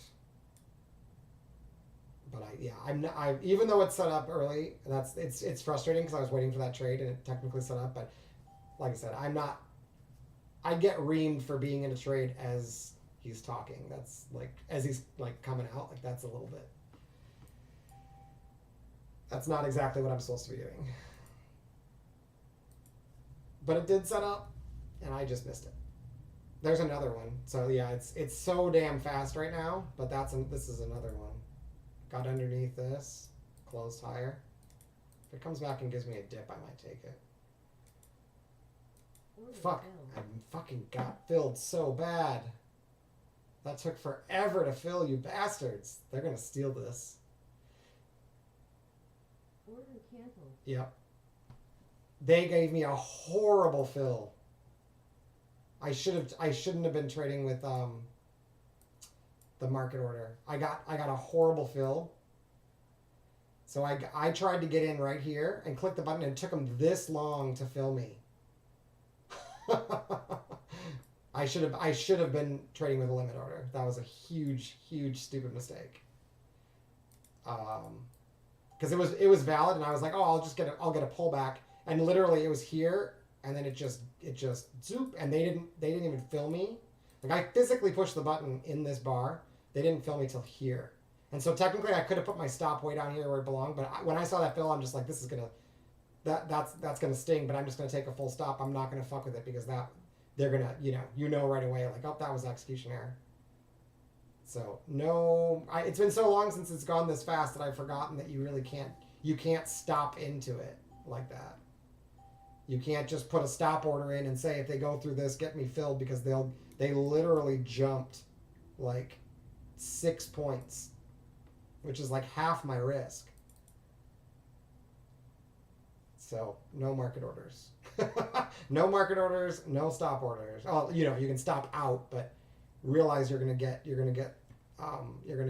slippage, right? And that means your stop. Whoever was short there would have gotten a sick fill on their stop too. So keep that in mind, that you're risking big if you're by trading when it's this volatile and this like choppy with a Fed speaker. The chances that you get some serious slippage is pretty high. That's going to be another one. Let's see if I can limit in this time. There we go. If they come back and fill me, they get me. If they don't, they don't. That's the way to do this. I can move it up a little bit. Okay, filled. Let's see if it works.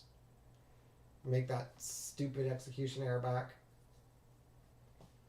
Valid trade though. So the question is it really bullish still? But we'll see. Some of these are going to stop. Especially during a Fed speaker. Oh, I got to make sure my fucking thing is in the right place. What happened here? Why is that so low? Hold on, something's not right. They put my stop in a really weird place. I got in with a limit order. It shouldn't have done that. It's okay. We're nowhere near it at the moment. Okay. For some. Okay, cool. So I got paid, thankfully. Wait, what the fuck? Why is this still running? Oh, you bastards! It was. Oh, this is so infuriating. So okay, hold on. Let me flatten. So the previous one. Oh my god, they didn't fucking stop the whole thing out. You bastards. I'm using this. Oh, it's so irritating. I'll try not to. Thankfully this is an evaluation. This one, but that stings. So I was in a trade earlier. It stopped out, right? But the rhythmic didn't like it. It must have had an error or something, because I heard the thing. It said it stopped out. Instead of stopping me out, it actually added to the trade. And so that's why when I entered here where I was supposed to, rather than being long here, thankfully I got some of the money back, but it was actually long this whole time. And then rather than buying on the pullback like I was supposed to do, it actually covered some of it on the pullback, and then came up and hit the what's it called? It hit the stop from before. It finally filled it way up here. So like it came back up and it filled it as a stop. So something's not right. And like I said, it has nothing. This was not my own execution error. This appeared to be a rhythmic error where I was in a trade, even though on Ninja it didn't show. So I do all my execution on Ninja, but it goes through rhythmic. Right? And sometimes, especially when it's really busy like this, you get things where you put a order in on one side of the market and it doesn't get hit on, it doesn't get routed fully. So you get the notification that it got hit, but you're still in the trade.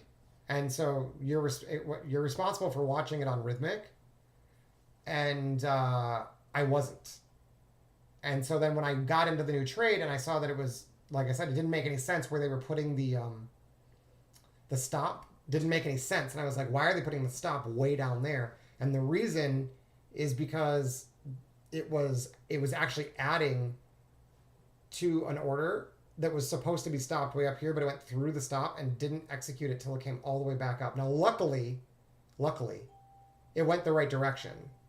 Because had that not gone the right... Now, I really should still be in the trade, but it ran into this, the initial sell that it was supposed to do, and it executed it there.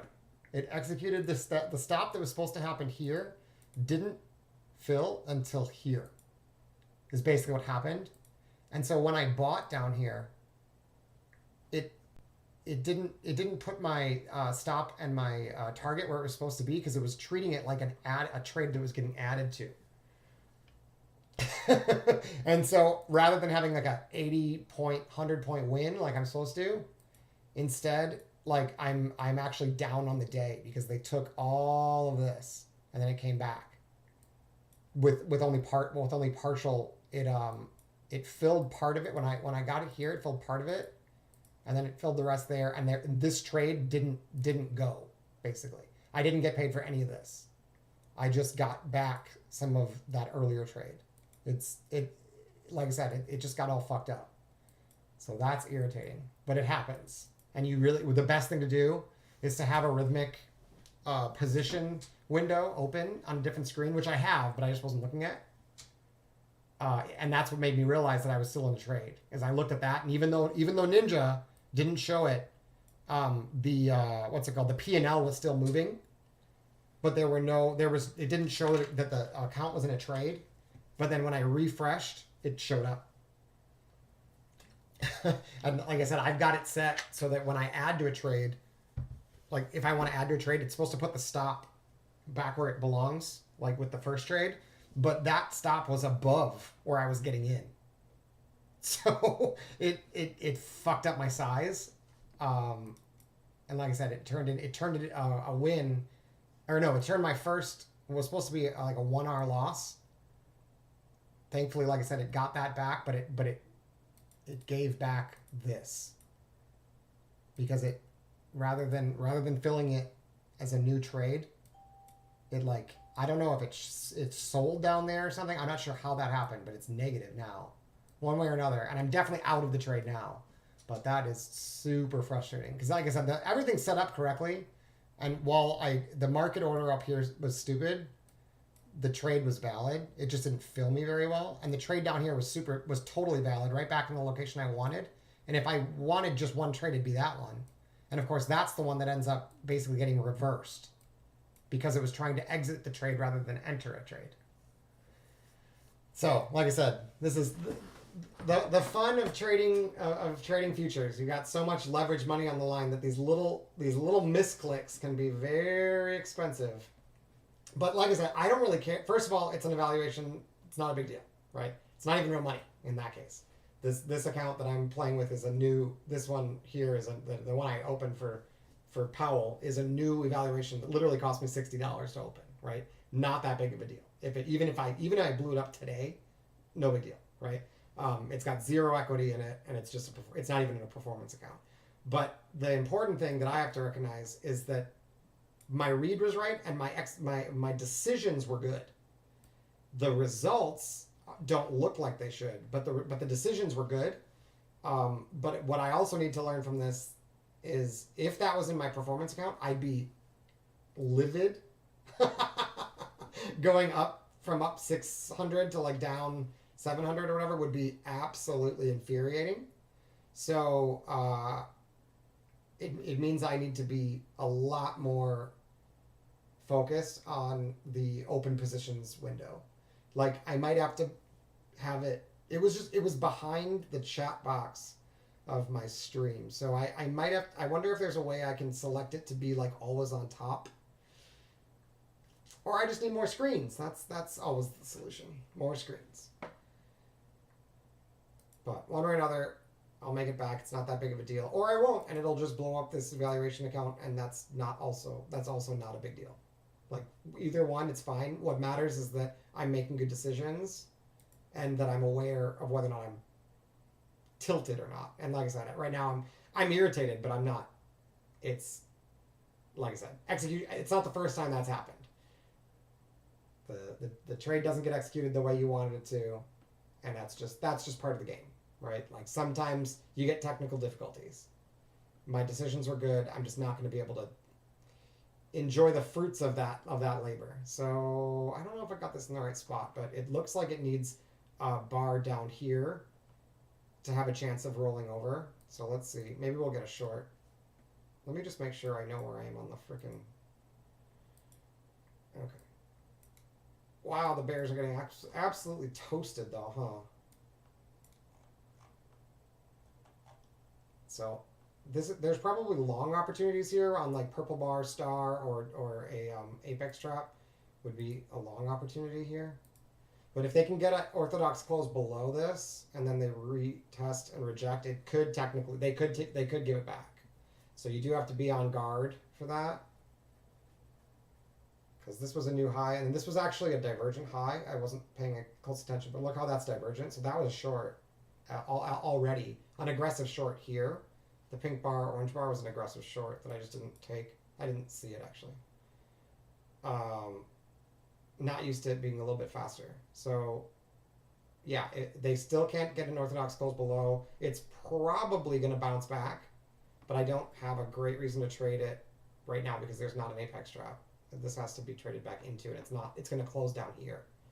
It's got to be the very first bar that comes back that trades back into an apex. So this is not good enough. But the fact that they're turning this around without the orthodox close probably means they're not going to roll down, but we'll see. We'll see. It might just be a different pattern. Like it's not. I shouldn't say it's not going to roll down. It's not going to set me up if it rolls down. It's gonna. If it rolls down, it's going to roll down without me. But usually what they do is they trade all the way down, then they come back up and reject if it's bearish.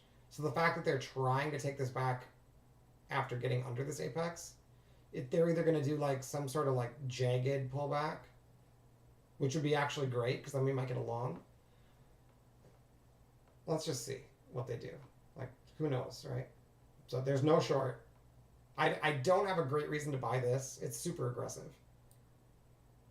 All by itself, it's probably 40 or 50% accurate, and it's got to be bullish. It might work though. If it's trend day up, if it's going into a trend day, any aggressive sign is basically going to be a buy. So we'll see.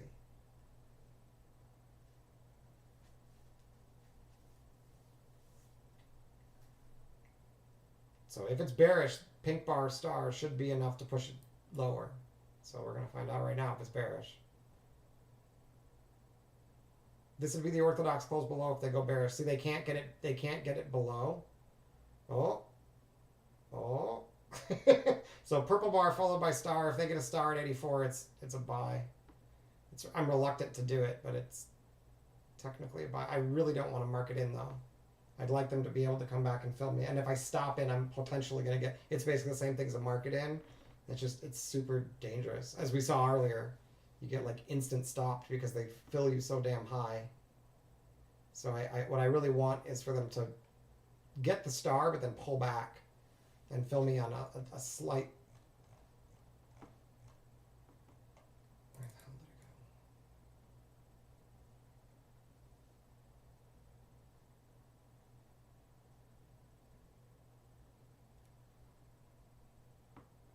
go? So at first, I can't do anything until I get another star. And if it, like I said, now it's not an orthodox close. See how it's got this? Okay, so that is. Now it's bearish. So now what we want is a retrace to get short. We don't want to buy this. Oh, they're trying to trap him. Look, aggressive seller at the low. That short might not work. They're trying.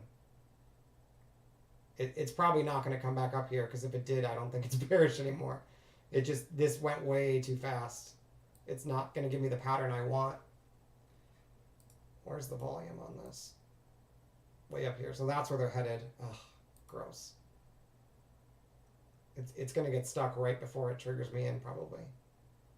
And like I said, I just hate shorting with a trapped short considering that there's a huge move up. It's probably not bearish.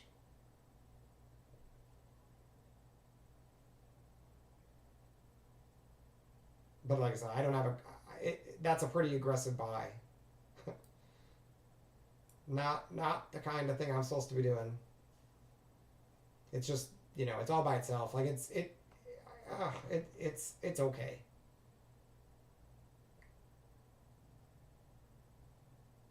If I was up on the day, I could take it. Because they're basically trapping that star and then they're shifting volume higher. Oh, look, we got another here. Wait, I might be able to get another long out of this. So where's the last buyer here? So if we can get back there and bounce out of that area, it's now a long because we got under this. But they're coming into this zone, which is supposed to be resistance. So let's see. They might just chop in here. So if they reject out of this, You'd think it's bearish, but like I said, that trap seller is going to keep me from actually being a seller. I'm not going to join the sell side, that's for sure. Not with a trap seller at the lows. Like I said, because of that, maybe that makes this green bar with the arrow a little bit better. That's quite possible. But if you did sell this, your target would be like 10 points lower, and they're just not. They're not even letting them get out of the area. Like this is just going to go straight up. Not straight up, but like I don't even think they're going to come back and fill me back here, if I had to guess.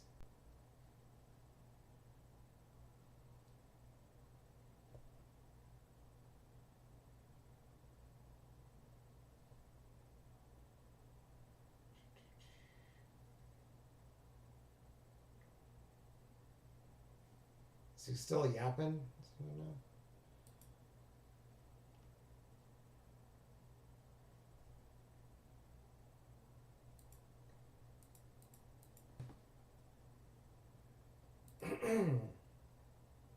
The time to slow the pace of rate hikes could come as soon as the December meeting. Oh, that's what that was. Okay.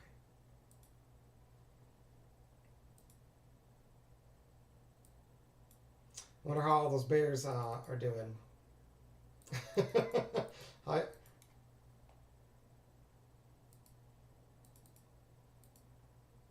Wow. That's gotta suck. Sorry if you were short on the higher time frame. That blows. Purple bar, yeah, that's probably a long. It's way too high for me to buy it though. I want this to be down here at the bottom part of this channel. I can't put my stop here. That's the problem. The stop would have to go down here. It's just too much of a risk. Too big of a risk.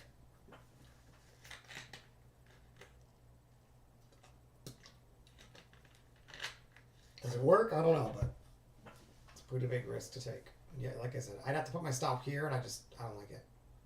I want it down here. So I want them to come a little bit further down. I'd love for them to fill me here. I could hang on to runners if they do that. That'd be awesome. We'll see.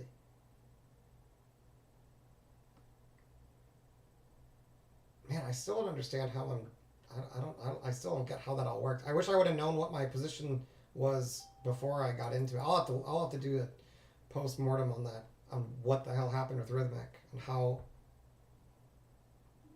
I mean, like I said, I get why.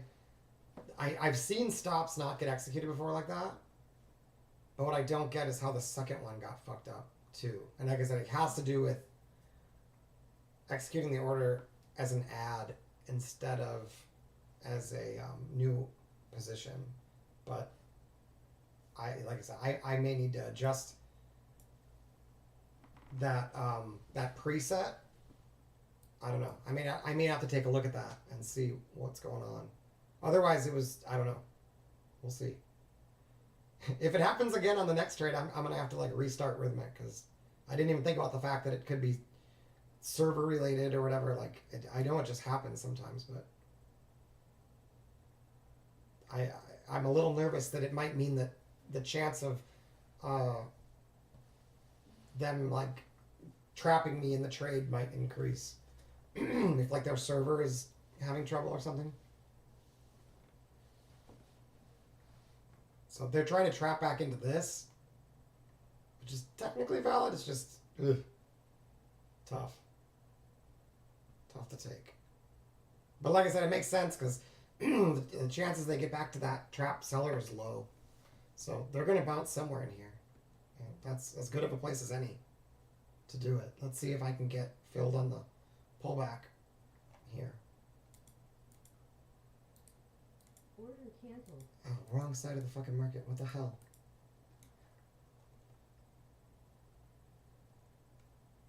Is that what happened? Did I click the wrong side? That might have been what happened. It might have been me. I might have actually clicked the wrong side because I just tried to get into this trade and it gave me it tried to sell it. There we go. I might have actually clicked in the wrong spot. So I'm trying to buy this on the pullback and they miss me. They miss my, like I said, I really don't want to mark it in. So I'm trying to get filled in here, and they're not filling me. Irritating. But I don't want to mark it in because otherwise you get filled at 87.50, and I'll lose another R. They're just not going to get it. Yep, no fill. At this point, I don't really want to get filled, so because once it started to extend, if it fails now, I don't really want it. That sucks. That should have been a long.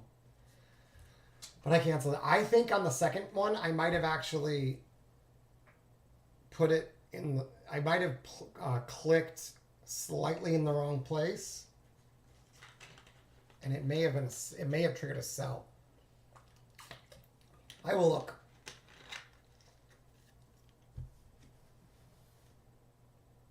It's definitely out now, whatever it is. Whatever happened. Either I clicked in slightly the wrong spot and hit like market sell instead of, or like add to the bid instead of, or yeah, I might have added what would that have been? A stop order? I might have added a sell stop order instead of a limit buy order. That could have been just by clicking on the wrong spot on the DOM. I don't know. Possible. One way or another, the decisions were good, but the results weren't. And it was going so damn fast. You didn't have it. Yeah, that sucks. I knew that was good. I didn't want to mark it in. They would have, if I would have marked it in, they would have filled me here. So that wasn't a choice. But what I should have done is figured out exactly where the high was of this bar and put my order here. And I just had it a little too low. At like 75 or something.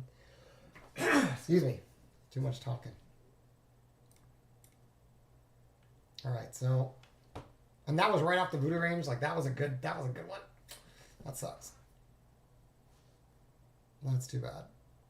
But it's so hard to mark it in and get a good fill that your only choice when it goes this fast and this jerky is to get a pullback entry. And again, the setup is valid. Everything worked. I just didn't get filled. So, oh, interesting. We're stuck on this voodoo range now. Oh, and that's right where we got. Oh, interesting. This might actually be resistance. That would be cool, actually. If they stop here, that'd be great.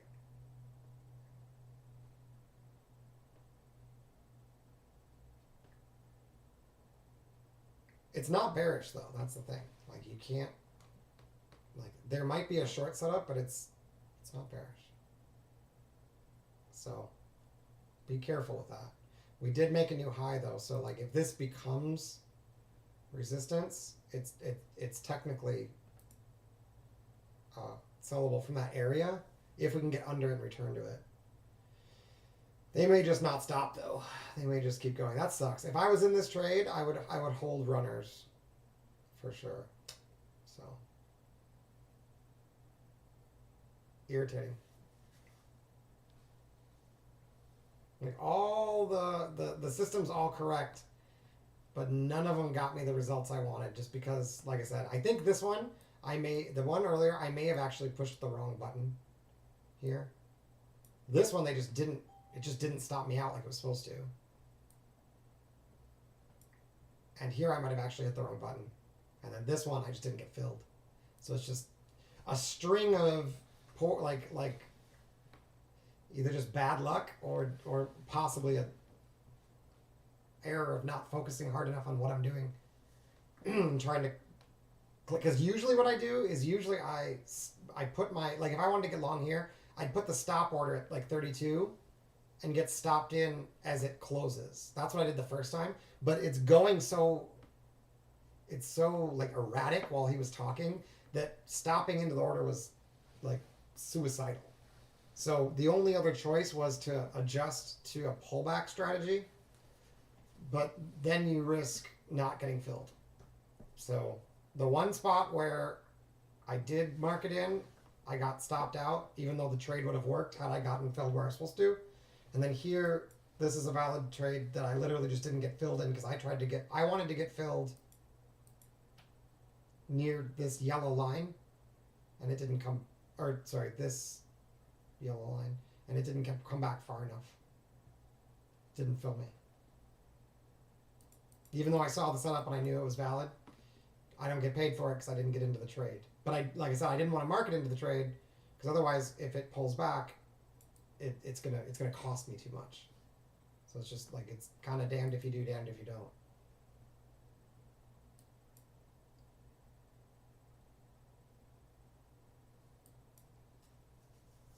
But if it could just, if as long as it can keep trading at this general speed, even after he stops talking, we'll get setups that I can stop into. It at the very beginning, and I honestly probably could have stopped into this one, but at the very beginning it was so erratic that I really shouldn't have. It was you saw how fast it was going. Like now it's a better speed, so I can probably go back. I probably could have stopped into this one. I got a little traumatized by being right and still losing. Wow, look at that, just straight fucking up. Should have bought calls. That's too bad. Dude, those bears are absolutely fucked. Look at that. Oh my god. Look at that. Bye-bye. Toasted bears everywhere. So glad I'm not short. So glad. But it is irritating that I got set up here and here again with the apex drop, and I'm not getting anything for seeing it. Too bad. Like I said, part of it is it's been a long time since I've traded with that level of volatility. I've gotten lazy. To be completely honest, like I haven't traded. It's been so like since before Thanksgiving, it's just been like paint dry slow. That I didn't even think about the fact that I can't execute orders with a stop order. I didn't think about it, right? And it's like an obvious thing that I should have thought about, but I didn't. And then just dealing with mistakes is hard. But like I said, I'm fine. I know that happens. Like it's whether or not I clicked the wrong button or it was a Rhythmic problem. Like Rhythmic definitely fucked up because it said I wasn't in a trade, and then it executed a stop order that didn't exist on my screen. So I know Rhythmic was fucked up. But what I don't know, what I don't understand is how the results turned out like they did, because it should have basically equaled out itself, but instead it looks like it lost twice. So I think I might have sold where I intended to buy, and it was still showing me as long, so I assumed I had longed it, but it was actually short. That's my only explanation. And like I said, the only way that could have happened is if I clicked on the wrong side of the DOM, which is possible. I don't remember doing it, but it's possible. Because I was pretty flustered. It was fast. And I was trying to get filled on the pullback, and I may have accidentally filled a market short on a pullback, like a stop order, instead of a limit long.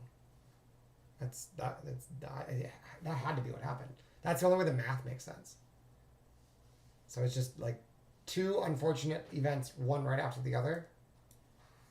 And then the worst part is because Rhythmic wasn't like connected at the time or wasn't updating, it didn't look like I was short, but I apparently was. So I don't know how that happened, but one way or another, I'm now down on the day. And we'll see if they give me another opportunity, because this would have fixed it. This would have fixed it had I just stopped into that, or if I would have gotten filled like 2 more points lower, and I would have held this, and I'd still be long.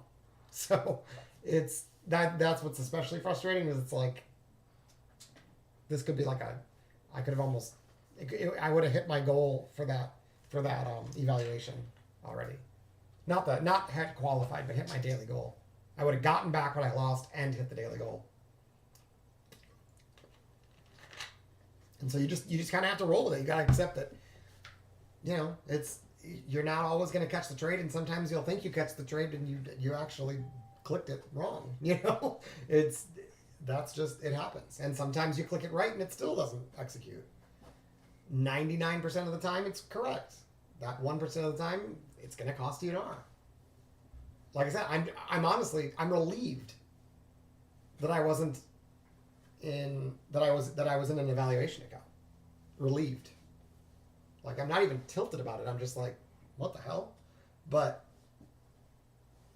yeah, there's definitely a way to mitigate that, and that is to have your open position window like impossible to ignore, so that you're not in a position when you don't think you are, and you can immediately flatten it. Because I got the button to flatten it on a, like, that wasn't hard to do, but you need to know that you're still in a position to know that you have to flatten it. And like I said, with I've had it happen with CQG in my cash account, and that was even worse. That's really frustrating. But it seems to happen with the Rhythmic a lot. Like, maybe once a month, once every other month, it'll either lock me out or like make it like miss a trade, basically. And especially since I've been using the trade copier. Like, it's great to be able to push one button and get your 4 evaluations taking the same trade at the same time, so you can actually pass them in 30 days. Like, it's a great feature, but it sure is frustrating when you do everything right, you click all the right buttons, but yet, one of them says you did it right, and the other 3 that you had it copied to didn't get the long, but are now short, after you hit your target. And like, that kind of thing has happened, and it's your responsibility as the trader to know what positions you're in at all times, right? So like, I can get pissy about it, but like, why? Like, it's still that's part of the deal.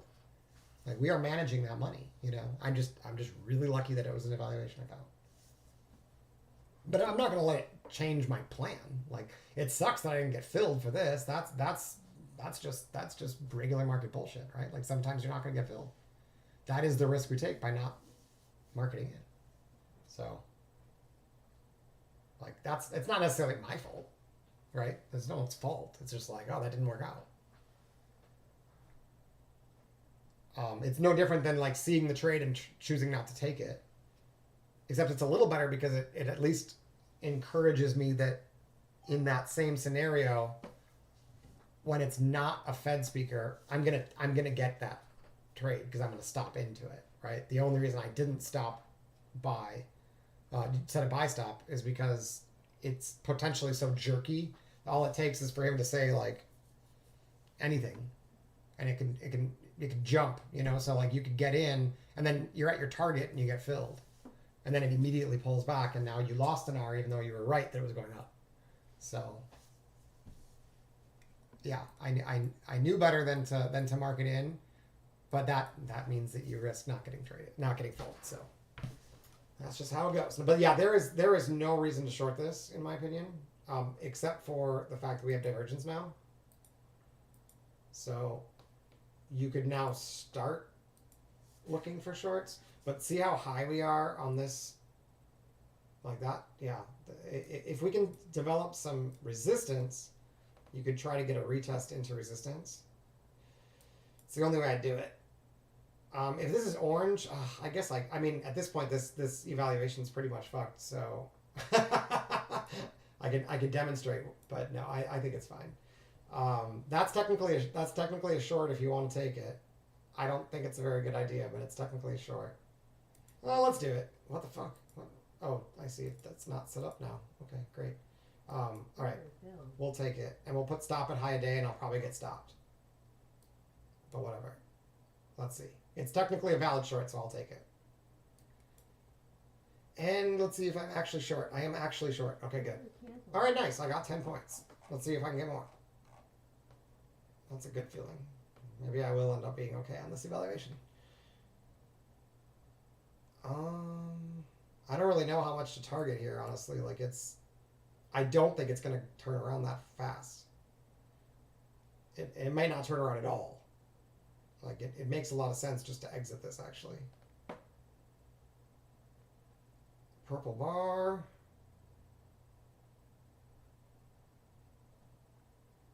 Like a green bar here probably gets a new high today. That's the thing that sucks. Is like they've got so many shorts trapped. All they need is just a little bit of pressure and they're all going to give up. So don't be shocked if the runner stops out. It probably will. Green bar. So most of the time they're just going to run these stops. They're just going to go straight to high day now. But like I said, you got the 10 points. So if you wanted to, you could just get out. I'm going to leave it because I don't really care about this evaluation account. And there's a chance that we get a roll down. So I'll leave it. But I might have to take it again. But I did take profit on the 10 points I've only got half the position. And like I said, the hard part is I don't really know how far down to target because it's not going lower, you know. So, but I mean, look at all this unauctioned area, right? Like eventually, it's probably going to pull back significantly, but the chances that it does it all at once are not good. Like the very first opportunity is probably not just going to, right? Like it could happen, but like where are you likely to get filled? Probably back in here. So I don't hate trying to get filled down there, but it probably will stop. Right? Like that's the reality of it. Is most of the time it'll get 10 points and then it'll just rip higher forever, basically. Like for the rest of the day. It's like it's just not going to let any shorts make any money. Because so many shorts are trapped. So that should be our expectation. Is that you might get 10 points on a short, but you're probably not going to get a swing trade. That bell just means we're moving. It's not an execution bell. It's just a market's moving.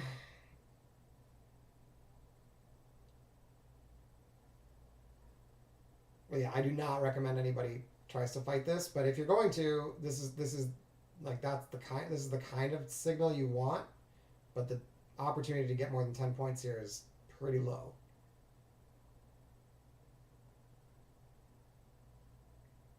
But it's not zero, but it's pretty low.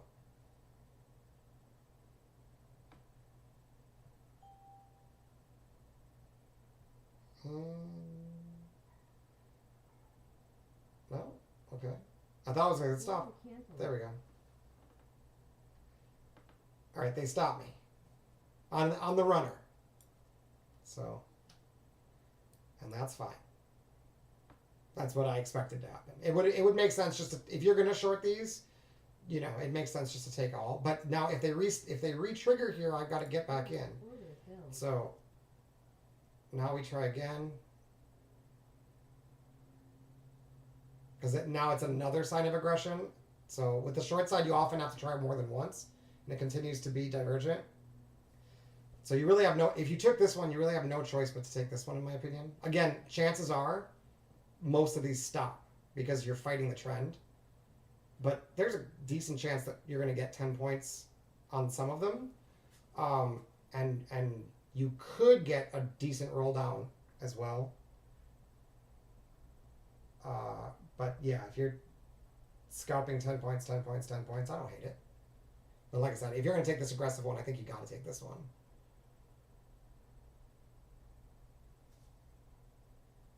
Doesn't mean it has to work, though.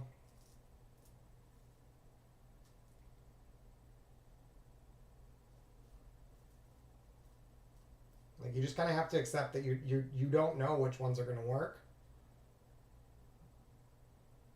And you also have to accept that some of the really good setups will fail. And if you're shorting, if you're going against the trend, more of them will fail than win. So, like, yeah. Would I take this in my, like, in a funded account? No. But it looks like it's going to stop. Yeah, so it stopped, right? And that's not a surprise.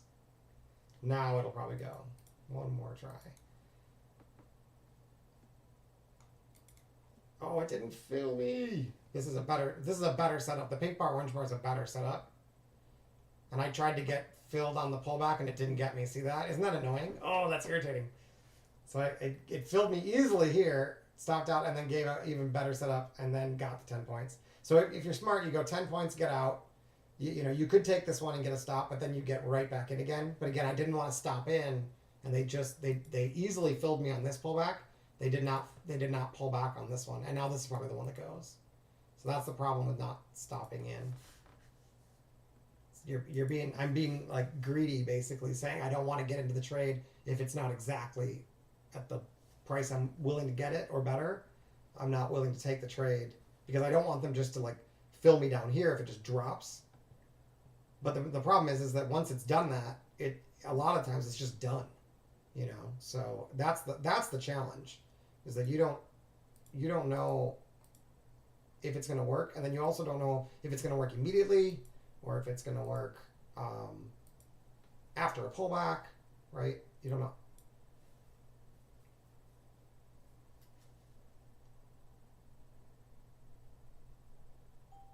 But look at that. It gets like 10 points, and then they're going to try to save it again. It's still technically valid to short here. Oh, yeah. Gross. Like, just look at the chart, right? Like, that's not bearish. So, like, the easy thing to do is just don't short it. That's what you're supposed to do. Is just don't even fuck with it. Right, because this is exactly what it does. It like teases you over and over again, and then it's not even going to let it go until everybody's given up. So I'm okay with this one. I think I kind of had to take that one, but I'm supposed to if I commit to the early ones, you're technically supposed to continue to take them. So it's unfortunate that this one didn't work out because this would have been 10 points, then give back 10, so -5, and then -15, and then I would have made it back. So I would have at least been break even had I just taken all the trades. But unfortunately, this one didn't fit. The one that worked out the best didn't fill. So it's, yeah.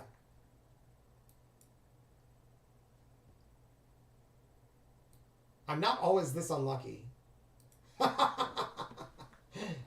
No, sometimes it just doesn't work out in your favor. You just pick the wrong strategy for the conditions. But like I said, the easy way to avoid all of that is just don't short that. Don't short straight up. Like that's the easy solution. And the only reason I was even thinking about doing it is because I don't really care. That evaluation account already got a good chunk out of it. So I was just like, hey, if I can catch 10 points or 20 points here, that'll make that sting a little less. And then worst case scenario, like, if you keep taking them, I know I'm probably at least going to get back to that these are going to at least equal themselves out, even if I take the stops. But it's going to be hard work, like you're going to have to make sure you take them. So I suppose the question then to ask is, if you know there's a chance, if you know you're supposed to take this one and this one every time because you took this one, then are you forced to stop into this one? In which case that makes, if that's the case, then that makes taking this even worse. Because now you're committed. If you're committed not just to like try to take the trade, but to stop into the trade, like, then the chances that you're gonna you're gonna that's, I don't know. I've never actually thought about that. And it's something to think about for volatile markets. The easy solution is just don't take the aggressive trades, which is like the counter trend trades, because really all you're expecting here is 10 points, with occasionally 15 or 20, because what you really want to do is be buying these dips. That's a buy. If anything, purple bar, green bar, it's just not positioned very well. This one didn't have the purple bar before it, otherwise this would have been a buy too. So it's, the better solution is, if you're going to be aggressive with the trend, not against it. Damn, I wish I would have bought calls. Look at that. That's ridiculous. I thought about it this morning and I didn't do it.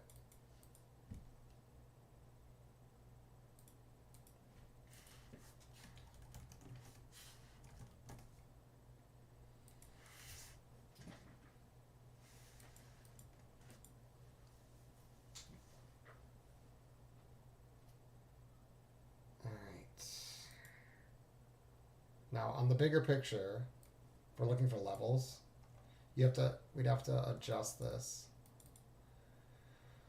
to, I don't know why I had that so damn low. We have to take that off, so we'll have some more levels up here, and then you'd have to come all the way back to before Thanksgiving, basically. God, even that, like, we've got some resistance up here at 11,925, so maybe we're gonna collect stops up there. I mean, you guys, there's just no reason for this to turn around. Like, don't fight it. Look at that. Straight up once it got over 11,580. Failed attempt. Rip. That was the long I tried to take where I had the execution error. And this, from there, it's just, yeah, what are you going to do? Like, and what I have to remind myself is it's okay to, like, not be part of that. You know? Like, it sucks because I actually saw it and tried to push the button. and should have been long all the way back down here, and then that one execution error doesn't matter if that one works out, but when you miss it, now it's like, oh fuck, what do I do? And there's tiny opportunities here, but really the better choice is just accept it's long and start aggressively attacking those dips as hard as it is to do. To buy when there's like every signal saying it might go down. Like the moment, like if you just avoid all those and just take every long signal, when it's this bullish, it's probably going to work. But this is a good example of why, like, these 2-bar combos, like the pink bar, orange bar, why you don't want to really, you shouldn't be taking these unless it's bearish, right? I had divergence. Everything was right about that, right? Except for the fact that the higher time frame was extremely bullish. And so while they quote unquote worked, they gave an extension. That extension had very, very, very little chance of actually going anywhere. So rather than feeling committed to taking them because I was like FOMOing, the solution actually is wait for the better direction and be aggressive with that setup. Because look at how well this is the same exact pattern, just in an inverse. Purple bar, green bar is the same as pink bar, orange bar, just in reverse. So this one produced 100 points, and this one produced 10. And like I said, it wasn't hard to see that it's long bias, right? It was just hard for me to wait for the long, and then I didn't feel like I could take it because I was committed to fighting that level, right? So that's a good example of where it's like you make one decision and it influences future decisions. It's a really, really good example of that. And like I said, that's definitely a mistake I've made before with real money, and it's a lot more frustrating when it's a real money mistake. I knew better than to take it with real money, and I knew it was risky. But I'd honestly not think, oh, here's another one, purple bar, green bar. Another long. But see how fast they go? Like if you try to stop into that, you get filled here. And then you get stopped. So, all right, let me take a quick break, you guys. I'm just going to run to the restroom, grab something to drink. I will be back. We'll watch, I guess, the rest of this. I'm like a little bit flustered, so like I probably won't go back to my to like a real account, but I don't care about the evaluation, so I don't mind like trying to save the evaluation. I mean, who knows, maybe it'll happen, but I'm, like I said, I'm not quite feeling like after all those execution errors and missing that long that I thought I took, I don't think I'd be able to handle giving back real money at this point. But I don't, like, the evaluations I could care less about. I could literally buy another one like for $60, so it's not that big of a deal. But yeah, let me just take a quick breather, and I will be back. I'll leave the stream going so you guys can see it.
All right.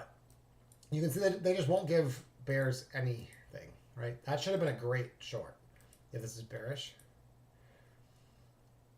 All those aggressive shorts are just failing, right? And then whatever they do after that goes all the way to resistance. So shorts are just absolutely trapped. That's just the reality. Like, you'll get a pullback, but I doubt it sticks. It's hard to tell whether or not there's really any opportunity to the long side either. And it just all happened so fast that you would have had to be a little lucky and a little more prepared.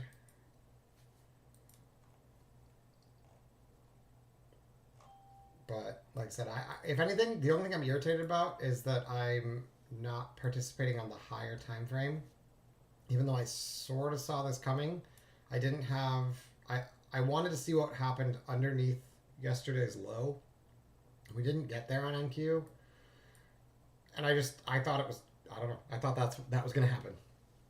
And sometimes when you get too focused on what you expect, and you just don't get it, and you miss other clues. And now, like, you're not going to catch, it's not easy to catch every single one of those big moves. So like, it's okay. You don't have to participate in them, right? You can still do just fine. But here, I'll show you what I mean. So what I wanted to see, I wanted this to get tested again, and I would have bought calls because I would have been comfortable. But see, it happened. Monday's low got taken out.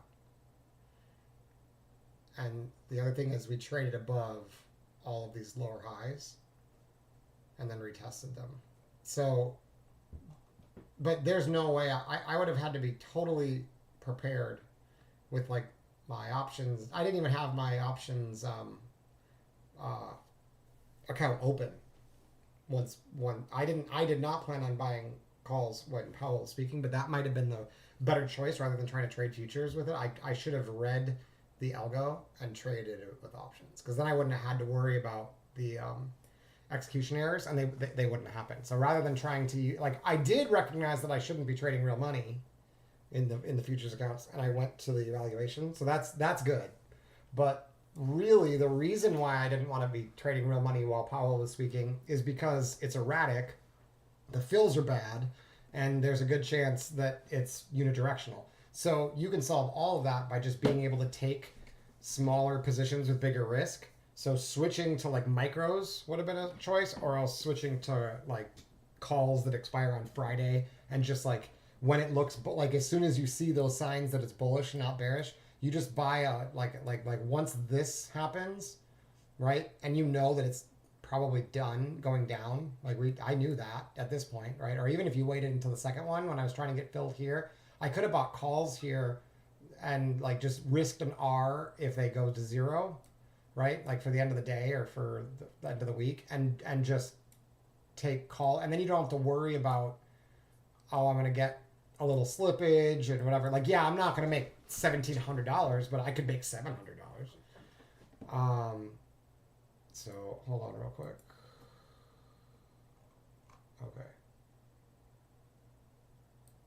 Okay.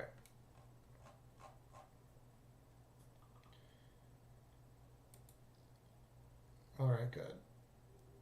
So I'm not the only one in the room that tried to trade Powell, and like I said, Simon knows better. Recommended that nobody does it,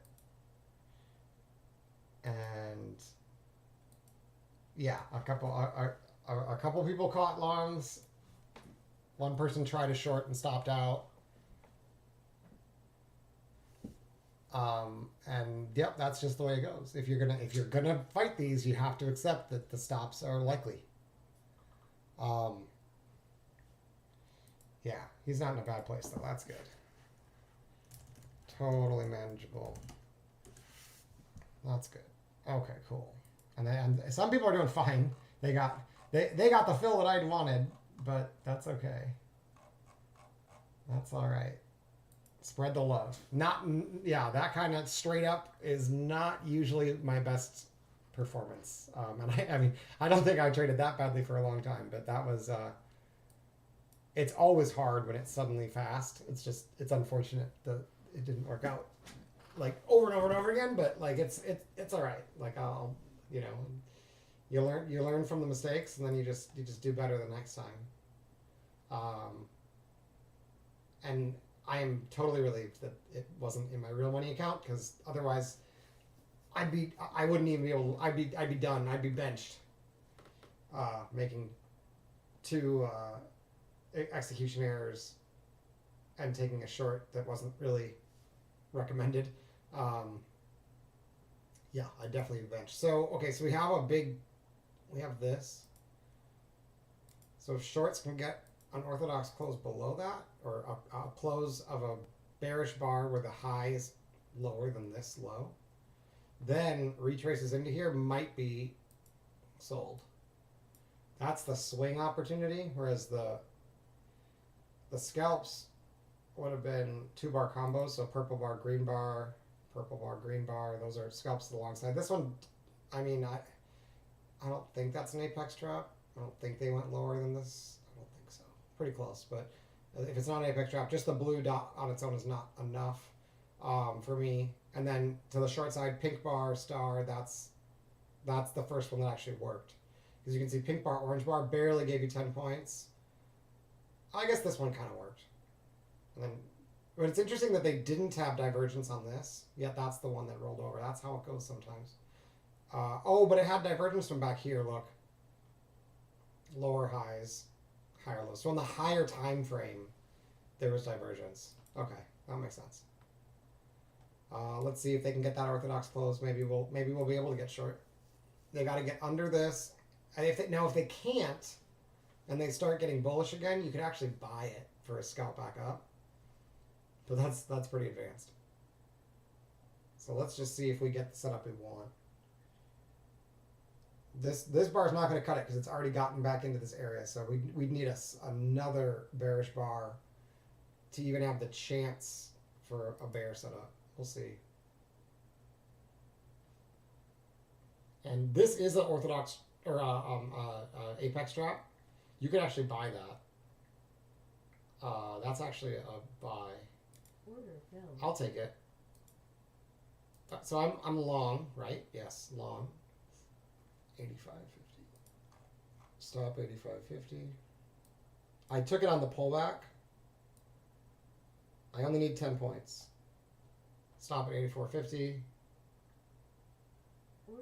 There we go. 10 points. Slowly drill my way back into profitability. Probably shouldn't have held a runner. I did.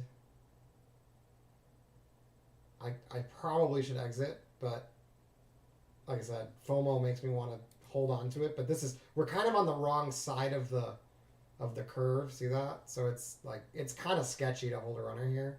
I did, but I probably shouldn't be. It looks like they're trying to be done, but they it's gross. It's just a gross spot. Like if you exit everything and then it goes, it's so frustrating. But yet there's also, I think, okay, fine. I will get out. Nice. Okay, filled at 909. At least I got a good fill there. Okay, so that's another 390 back. We're getting there. Had I been a little bit smarter with the shorts here and just taken all 10 here, even if I would have gotten that stop, at least that way I wouldn't have added to my trouble. Because now I basically just made back the mistakes that I took.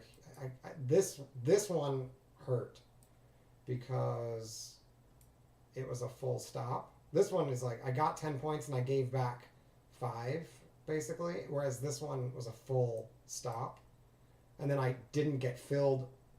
At least I didn't mark it into this one, otherwise that probably would have been a full stop too if they wouldn't have given me a good fill. But I could have longed here, so I finally took a long here, and I just gave up everything up here because it looks like we're on the back side. And I know that all we need is an orthodox close under this. and then any retrace into here should be sold. So they could do that early. They could just rip it down. So I didn't really feel confident enough to hold the runner. So I got 12 points on it. Like it's enough to make back the stop from earlier. Now I just have to undo the execution errors. We'll see.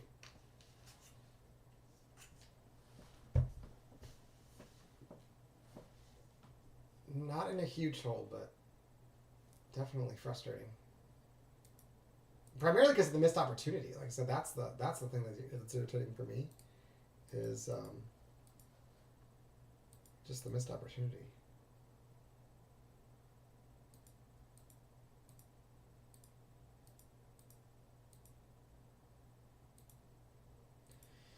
We'll see what happens.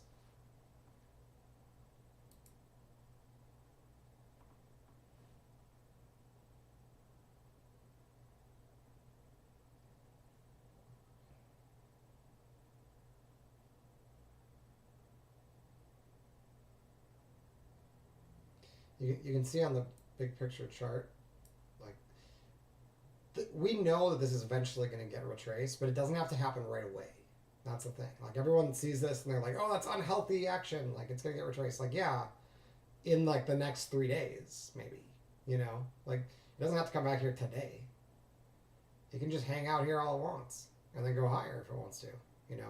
Can it come all the way back? Yeah. But usually the way these work is it's almost like a brand new day.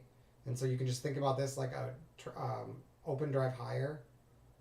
Then they can't get past the 50% point and they put in another move. Usually you get another extension after some consolidation. So they'll try to take this back and then they'll fail to hold it and then they'll go higher. That's usually what happens. Just think about it like a trend day. Okay, this will be an orthodox close to the downside if they close this bearish. It is. Okay, now if they come back up here and they reject out of it, you could get a swing trade short here. Is it something I would recommend? Probably not, considering the bigger picture, but it's enough to keep me from buying this. Like, if this is a star, I'm not going to buy it. Or a green, I think it's going to be a green bar, it looks like. But if they do that, I'm not going to buy it because there's a good chance that there's resistance here now. Let's see. Yeah, see, that would normally be a buy. It's a orthodox, it's a, what's it called? Apex trap. Back to the long side. And it might be good enough for 10 points. It's not wrong to buy it. But my other system with the volume zone oscillator says that this is now resistance. And so I'm getting long right into resistance, where instead the swing trade opportunity is getting a rejection out of here and taking it short. So I don't need to take the short, but I shouldn't really take the long that's like trying to target the opposite side of that trade. Like, it doesn't if you think this is resistance, then why buy right under it? So I'm at least going to skip the long, and if it sets up right, I guess I can try the short. It's just you're fighting like how far do you really think you're going to get? You have to ask yourself. And the answer to that, I mean, I don't know, honestly. Maybe back to here. Okay, they're trying to do it right here. They're trying to do it. So they're back into the zone. They don't have to do it in one bar. It could be like up here. But then they ought to fall back out of it with aggression. Preferably soon. If they get behind it, then it's just a scalp. Because then your target's back in here, and then they're probably going to buy it back up. I showed it in the beginning of the stream. If you watch this later, you can rewind it and see. I showed a couple examples of how this works. Now, sometimes it just goes right through it. It doesn't set up. It just goes zoop, and then there's nothing to do. Except for the fact that you could have bought this. And like I said, my coach says these apex traps work so often to the long side. Even if you don't think it's going to work, you can just take it anyway. And we saw that earlier too. Like they really do work a lot for 10 to 12 points, 10 to 15 points. So it's never wrong to take it. But if you want to find the ones not to take, and you want to try to decrease your stops a little bit, considering where resistance is and not buying right into resistance, because it's not a breakout trade, it's not a momentum trade, it's a mean reversion trade. So, while the trend might be bullish, the mean, the average, the value is like everyone agrees it's right here. So we're buying right at the bottom of the mean, and I mean, I guess you could shoot for 900 and you might hit it, but you better get filled down here at 88 then, so you can get that 12 points. And I don't know if you will. You know, you might not make it there. But all I would expect here is this best case scenario. So why take the long? Right? Like, you might as well just wait. Even if you're not bearish, like, it's better not to lose money. Like, choosing not to trade is sometimes the best choice. So let's see. If this is an aggressive seller, then it's technically a valid short. Like I said, I don't love shorting that big picture. Like, this is usually not a short. I can probably see I can pick out a handful of charts in the past handful of days where that resolves back to the mean. It's pretty rare. Like, of the entire day. That's pretty rare. Usually we've already finished the lower distribution and we're just here. I'll show you on the profile. So most likely this distribution will not be touched. Most likely this distribution here is done. Like, yeah, there's an anomaly there. It'll act as a this will be a magnet eventually if we get back there. Like, I can definitely fix it. And we'll see. But I doubt we get back there anytime soon. So instead, like, look at all, like, this is not healthy, right? But at the same time, like, there's an anomaly here, and then looking to the left, like, look at all these participants that we would need to get through before we get back to this other distribution. There are so many.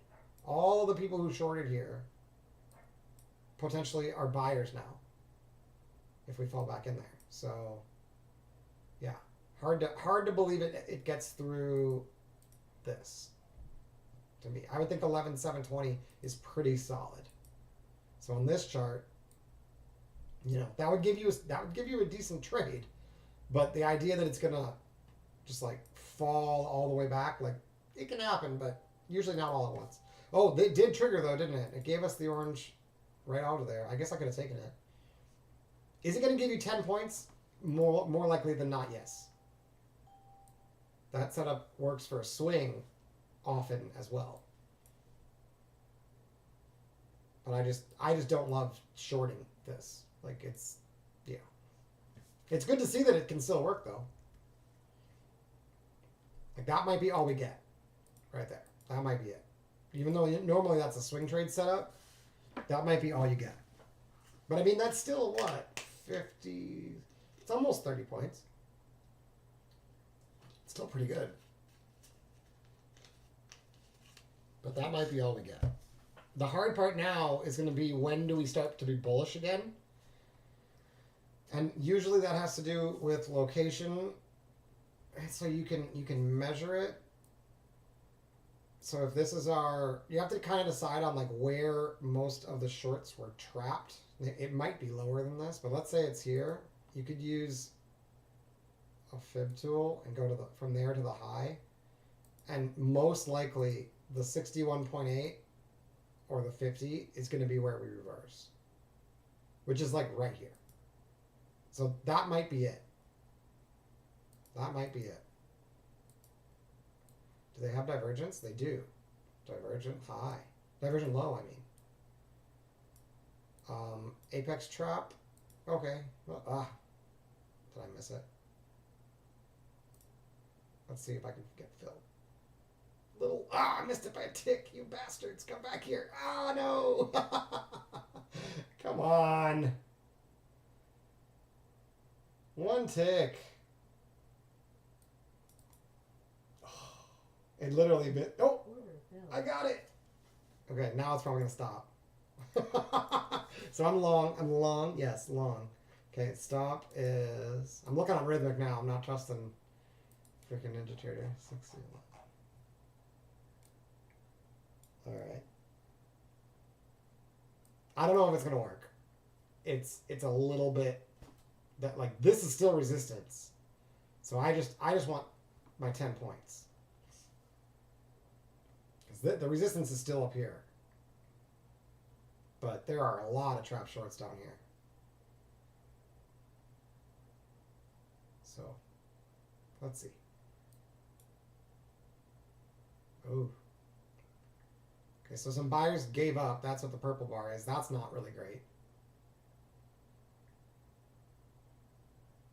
It doesn't have to bounce. If it wants to, that'd be great, but it doesn't have to.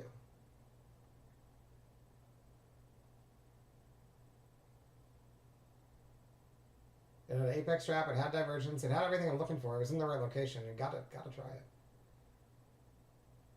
I don't really have a great reason not to take it, because I think I can get 10 points more often than not. But sometimes it's gonna stop out. And with my luck today, I've just not been picking the right ones, which is just how it goes sometimes.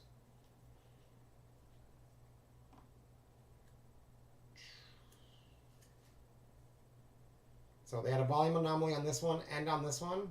We've seen before that when you trade underneath those and try to come back up and then reject out of it, that it's usually bearish now. So we probably don't want to try this a second time. If it does stop out, it's probably done. And technically this one, oh, you know what? This one stopped out. This was an apex trap that stopped out. We're in the same sort of scenario as we were in this morning. And I made the same decisions there, where we have one that stops out. This one's got the volume anomaly. That one stops out, but then comes back in with another volume anomaly. So if this doesn't, I think this one didn't have an anomaly. Did any of these? No. So this one should work, but the next one probably won't. Because again, you've got volume anomaly means this pink means that inside this bar, there was some like unusual volume, either more volume or delta, divergence, or stuff like that. And yet they didn't hold that low. And so when they come back at it, they're going to need more volume. So this one's probably heavy volume, and they're trying to reclaim this zone. If they fail to do that, then this is resistance, because these big volumes buyers are now going to be sellers up here. So that might be why we're running into problems here. But usually the second one is okay. If you're bullish, getting under here one time and then coming right back up, as long as you have enough aggression, is usually enough. But giving up this and then giving up another one is a sign that it's not bullish. So let's see. See how on the... Nice, I got it. Cool. Cool.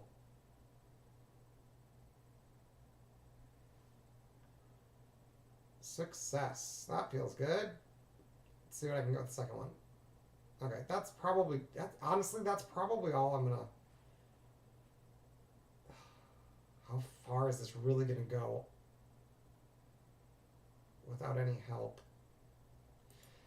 Let's get out. Okay, I took profits right there at 90.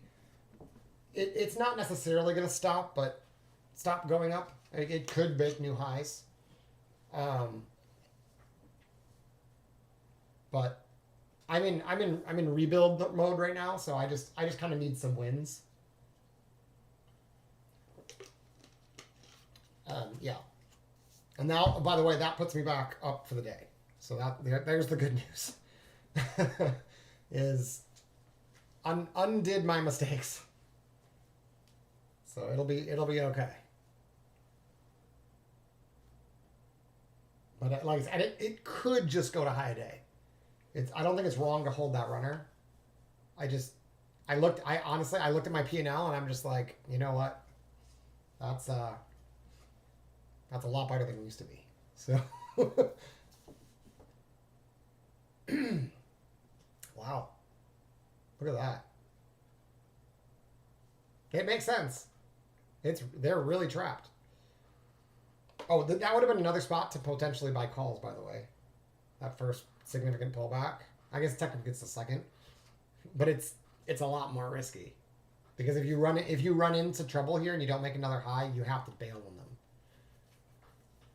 And it doesn't always happen right away. Sometimes it's like test, pull back, make a higher low, right? Like, but if they try to do this and then it rolls over and takes this low out, you got to be done. But again, if you want, like, what I'm trying to say is, if you want to take advantage of the runner, but you don't want to risk it coming back on you, you take the trade in futures, and you also take it in options, and you get out after 10 to 12 or 15 points, whatever your plan is for futures, and then you leave the calls in place, with the stop down here, and you can structure that so that the most you could lose is like under an R, but if it continues higher, you'd be able to stick with the trade without having to worry about it reversing on you. I mean, without having to worry about giving back your gains. The other way to do that is with micros. So maybe if I got in, like I had 2 contracts there, got out with one at 10 and then one at 12. At that point, I could have then bought with like 2 micros or 5 micros, and then hold that until my stop. And under the bar that I got in, under this one is where the stop goes. It would be like 11,859 or so. It would be your stop, and then you'd hold those 2 micros basically up to high day if you can. That would be, and that way, even if they come all the way back on you, it's a small risk, but that slim chance that it might be going to high day and you have like a 50-point winner on you, even with 2 or 4 or 5 micros, that does add up. So that might be the optimal play, is to decrease risk by exiting your minis, but then like immediately right here, like get a couple micros and just see if you can't push it a bit, because I really had no reason to sell that. Like technically, like there's nothing wrong with this push, right? Like I didn't even see this pullback yet. It was like back here that I sold it. So, or was it? It might have been here actually. The important, it doesn't really matter. The important thing is to realize that a lot of time the key is just to make sure that you can manage your risk and your like psychological well-being, because had I gotten 10 points and then it went up here and then I didn't exit and it came all the way back and took out the 15-point stop, and so therefore the entire trade, rather than being up 10 points, I'd be down 5 points, because with 2 contracts, out one at 10 and out one at negative 15 puts me at net 5, negative 5, right? And that would have been infuriating at this point because of all the mistakes I made earlier. Having an opportunity to get out green and then to end up that now just having to like keep grinding and still be red, even though the trade clearly worked, would have been not okay. So if you're going to hold the runners, you need to be able to manage the fact that sometimes it's going to come back and stop you. And I'm not going to be able to do that with full size in this situation. If the situation's reversed, where like I've had like lucky extension after like lucky fill, everything's working, right? Like all my decisions are good, all my executions are good. I'm up $800-900 on the day.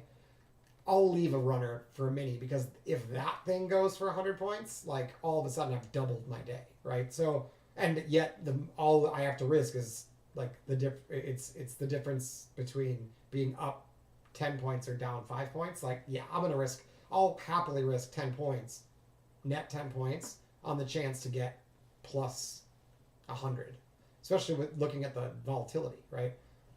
I don't think that's wrong. You just want to be prepared psychologically for the times when it doesn't work.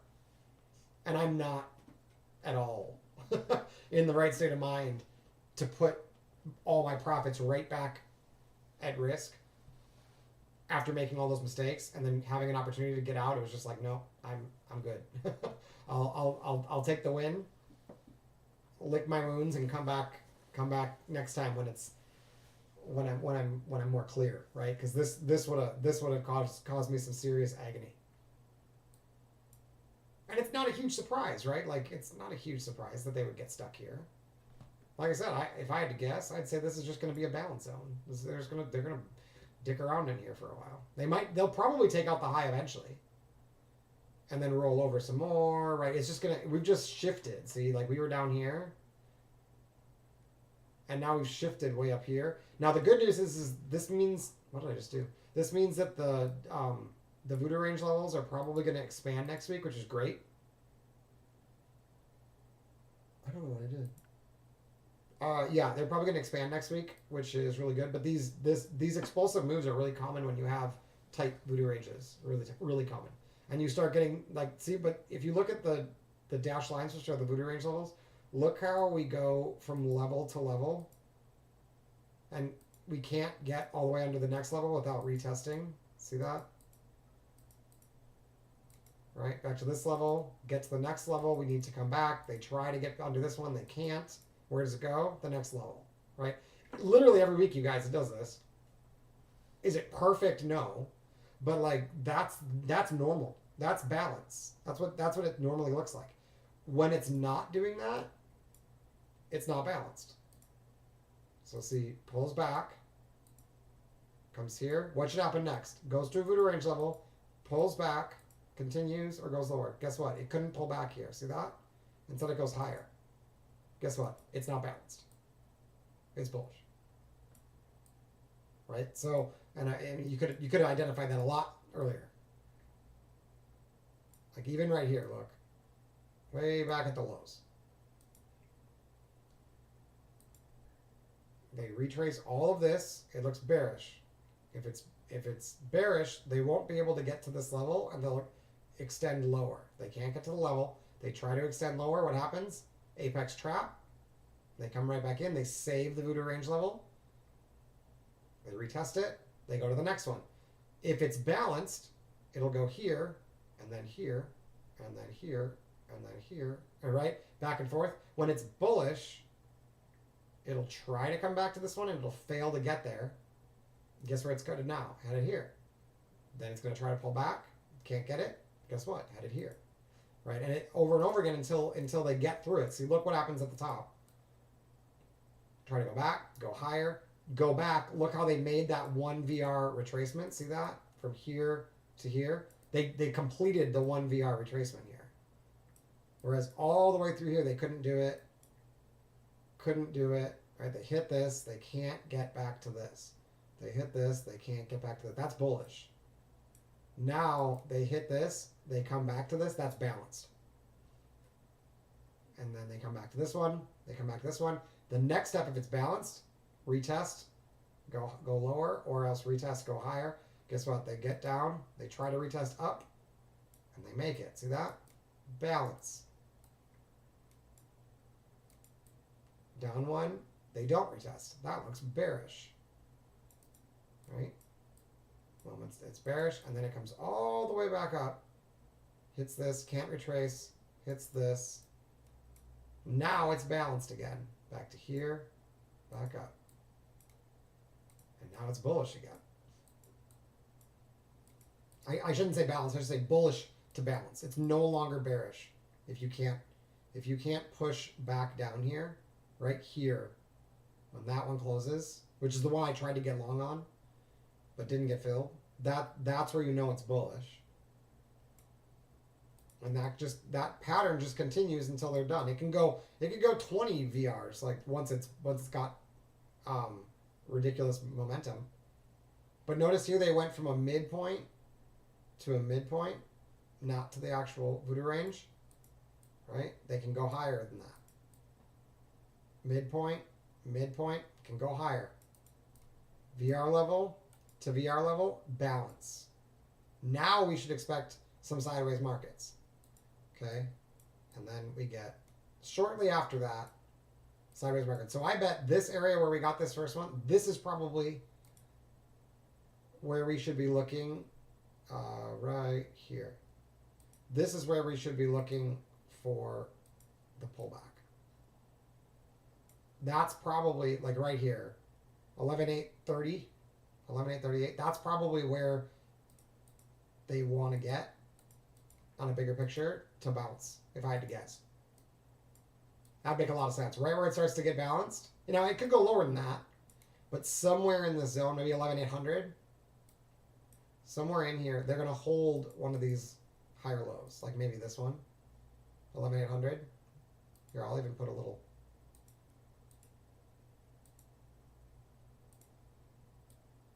I would not be shocked if they came back to this, chopped around a bit, snuck under 11,800, and then fired off and went higher. That's just how the market tends to move.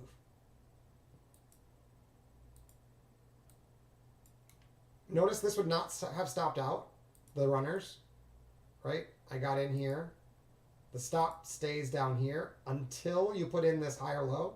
Now the stop can move to here. Notice it's still not break even. The market doesn't care where I got in, right? It's not about how much I'm risking. My max risk was there, and that's never going to get any bigger. But now that we've hit a first target and we've pulled back and we've made a higher low, now my runner stop gets trailed to here. It's still not break even, but it's very close to break even. That's my entry point. So I'd lose small on that tiny position, right? Now, if this was a purple bar and this was another star, Simon, my coach, would say, add back your full position right here, long, and because your stop is now here, so you can increase your risk back to 15 points rather than trailing your stop and leaving the runners, the micros or whatever. Instead, make it back to a full position because now your risk is here. So, but like I said, he's an aggressive trader, and then he would take 10 off here, and then he'd switch back to micros up here and take another 5 to 10 points, right? And so that way you get 12 points, right? 12 points, all on minis, and then whatever it goes to on the 2 micros basically just keeps going.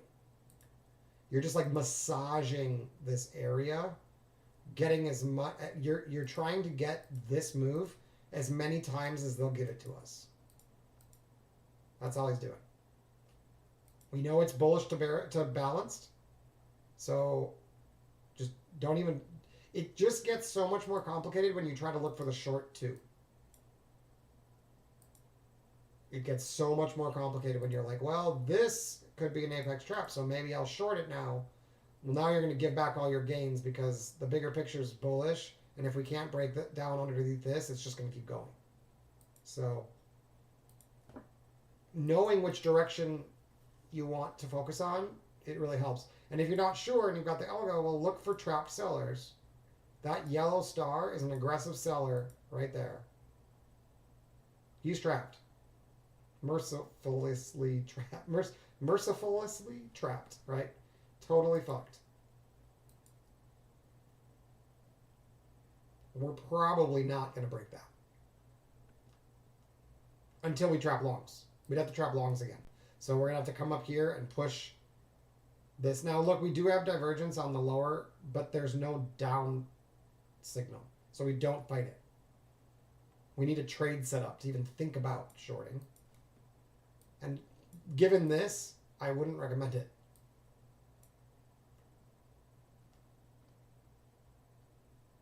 But notice this is clearly still balanced. See how we're like voodoo range level, voodoo range level, voodoo range level, voodoo range level. If anything, it's bullish because this one didn't come back. And it technically hit that. But you can see this one also didn't quite reach 1159.50. It almost did. So this could be bullish. And then this would be a higher low, in which case you'd expect this high to give, not hold.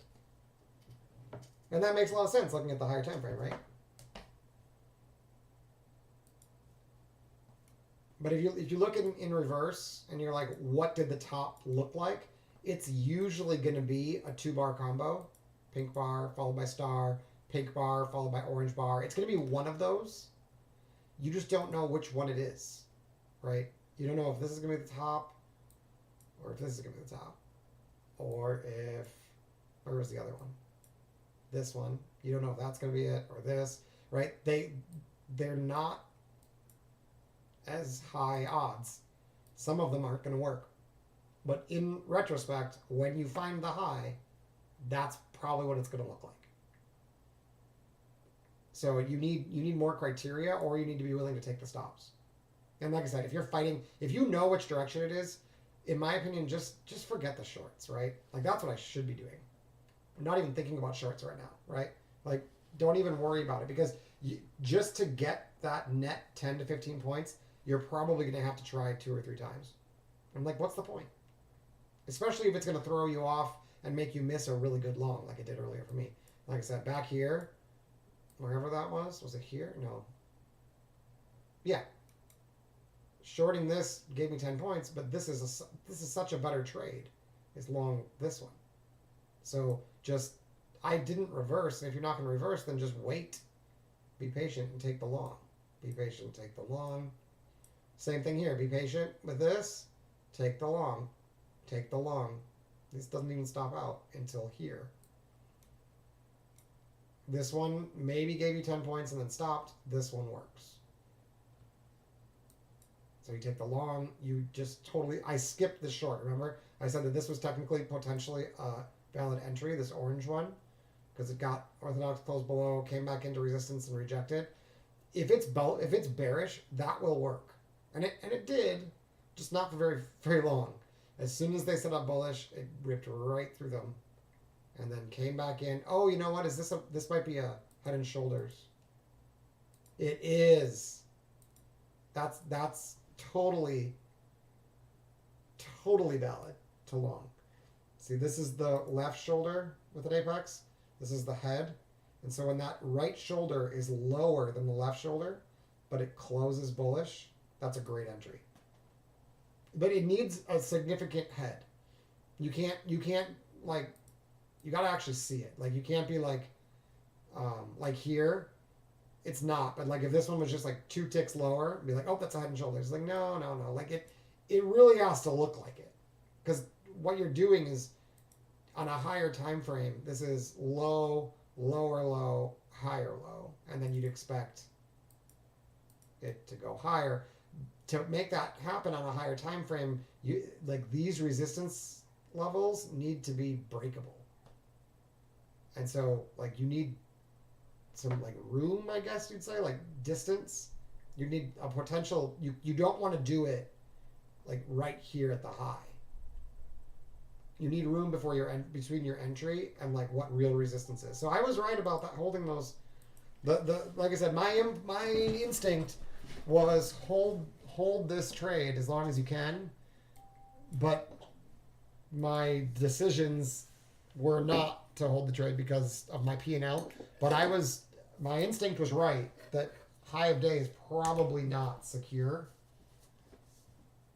and so I would be out of my runners now if this closes bearish. Shit. Still work. Okay, I would be out of my runners if this closes bearish. Breaking shit. No, it's okay. I don't want to say your name, Miss A, but I apologize. You're always listening. But sorry about that. Knocked her right on the floor. Alexa, can you be hurt? From livestrong.com. You grind or clench your teeth. If you're wondering why your teeth hurt at night or when you wake up, it could be the product of bruxism, a condition that happens when you unconsciously grind or clench your teeth. Good to know. Not what I asked Alexa, but good to know. Maybe you are broken.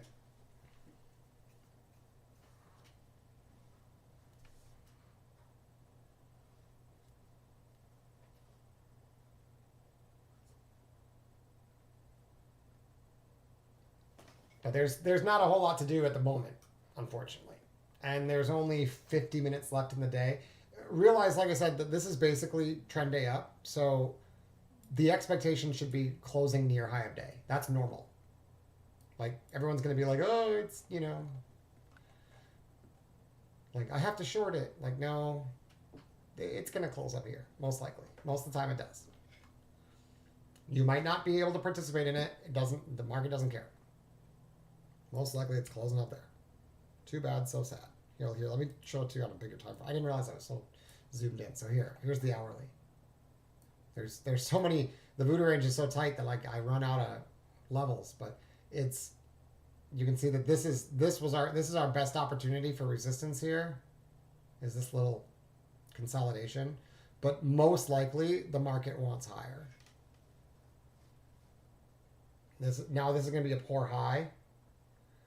So if they do reverse here, we're headed back up above here probably tonight or tomorrow. Like we might have the high of day in, but the chance that this poor high where this high lines up perfectly with this one, the chances that's basically that means that people like retail traders are visually seeing this level and they're like, well, it worked back here, so I'm just going to try it again here. It's not wrong. It's just probably short term, because on the big picture, the big institutions who actually like think about like what it's valued for and they want to be in for longer and they've got lots of money, they don't care if it's lined up with the resistance exactly or not, right? They just say, I think the Nasdaq is worth more than 11,920 or 11,930, so I'm going to buy it. So while it might hold intraday and maybe even overnight, if it comes back up, it's easy to break, because all you need is like one institutional buyer to bust through that, and then it goes to the next liquidity point up here above the highs. Just like here, it came above the highs before rejecting, and these ones are just begging to get tested. So 11,967 is like, it's gonna happen.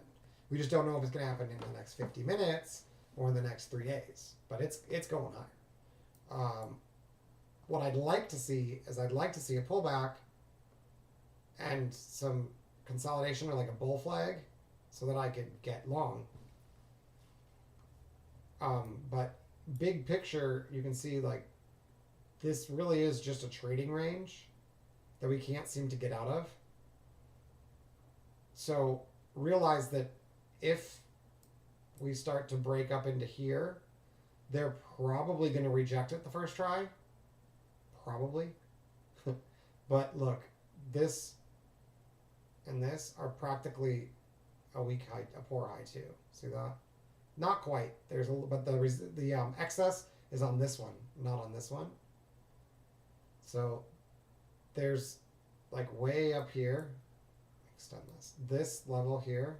Where's extend?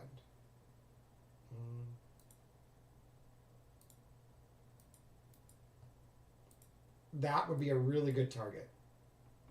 12,120. 12,100, let's say. That would be a decent target for like the week. It doesn't have to go straight there though, right? It can pull back and give us another opportunity to get long. It's not like it's all over. Like, you just gotta wait. And the only people who got paid for this move are the ones who are willing to be long into J. Powell, or who were fast enough to execute right when it went off and didn't mind like not getting filled on a pullback, right? Like, you're gonna take some slippage, but if you have a big enough risk, if your stop is far enough away, you can do it. And that's why I said I could have done it with options. I wasn't prepared for that. They're still not letting this go. See that they got the pink bar, but they can't even close it bearish. But look how the tempo is back to being like as slow as possible. So that's more evidence that nothing's going to change. There's no reason to think that this is all of a sudden just going to get bearish. Like, we went from being like slow as a sloth to being and going nowhere, but like all of our moves being unidirectional, to suddenly having all the volatility and now back to going nowhere. Well, that just it just means it's still bullish. For this to change, what we would need to see is a volatile drop. But like, everyone is convinced that the Fed's gonna pause or decrease the amount that they're increasing interest rates, and they're just speculating, they don't. So honestly, it could keep going up until the FOMC meeting. Like it might go up until they actually raise rates. And even if they raise rates lower, like 50, it might pop and then roll over. Because everybody who thought that that was a positive thing were already bullish and already long. And so then the 50 basis point hike comes in. A bunch of late buyers will buy it. And then when they're done, it'll probably roll over. But that's weeks away. Right? Weeks away.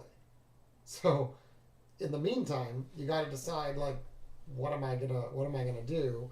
And in my experience, I don't touch this. I don't trade that. That's someone else's job. My job is to get the little pieces when it starts to move back and forth. That's where all my money is made. I don't make money unless I'm lucky and I catch it and I hold the runner, which happens.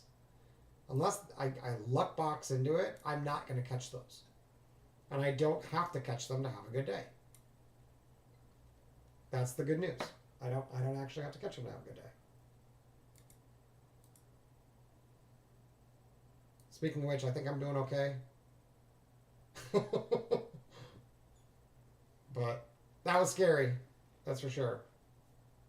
I had a few very, very scary moments where I was pushing freaking buttons that I wasn't supposed to be pushing, and tell me I'm long when I thought I was out, and then maybe I was short or something. I don't know what happened. Well, like I said, the really frustrating part is I actually had the read right. I had the location correct. I had the setup right, and I just couldn't lock it up.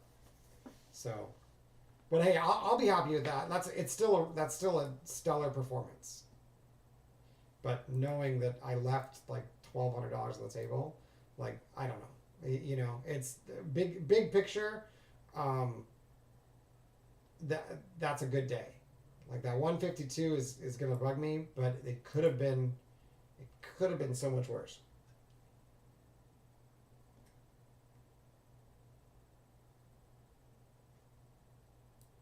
And I'm just saying it's gonna bug me because I had the trade here. And I could have. They could basically all three accounts could be above $600. But the fact that I hit my daily goal on two of them it makes me happy. So, yep, that's cool. Probably done for the day. And I'm okay with that. Whoops.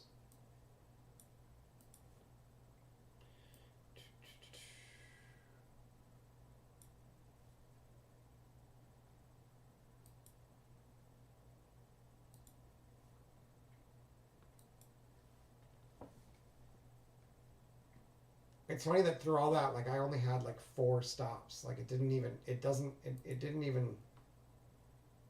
It was so volatile that, like, it's hard to believe that, like, that was. Other than those mistakes, what I'm trying to say is, other than those mistakes, literally everything else worked perfectly. Oh, and the short that that was dumb. This was stupid. But that one, and then there's 2 execution errors, or 1 rhythmic error, 1 like it looked like it was 5 because I thought I got stopped when it didn't actually stop. But yeah, it's all said and done. Green day, so.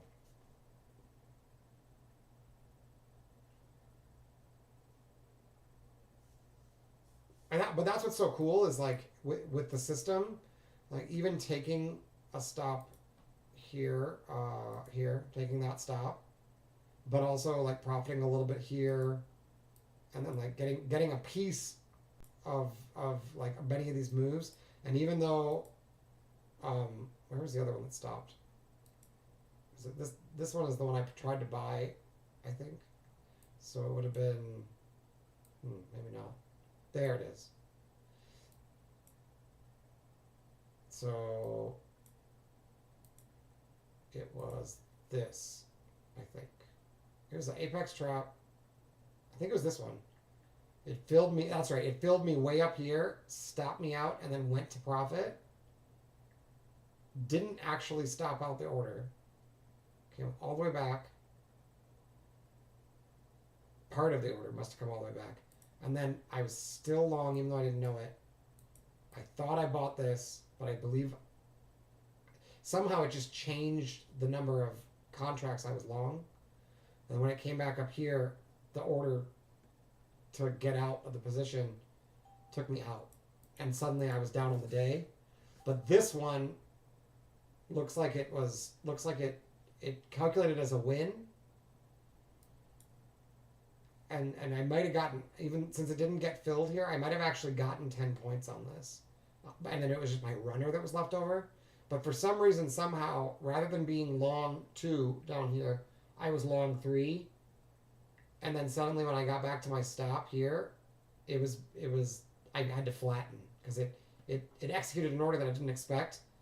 And then I looked and it was not right. And so it flattened me. I think I flattened it because I was freaked out. Because I thought it was short. I didn't know what was going on. Like there shouldn't have been an order there. And I should have been out of this trade way back here. So that whole area just was a mess. And then my response to that was supposed to be buy. And so I didn't get, but then I was trying to get pullbacks. I didn't get a pullback here.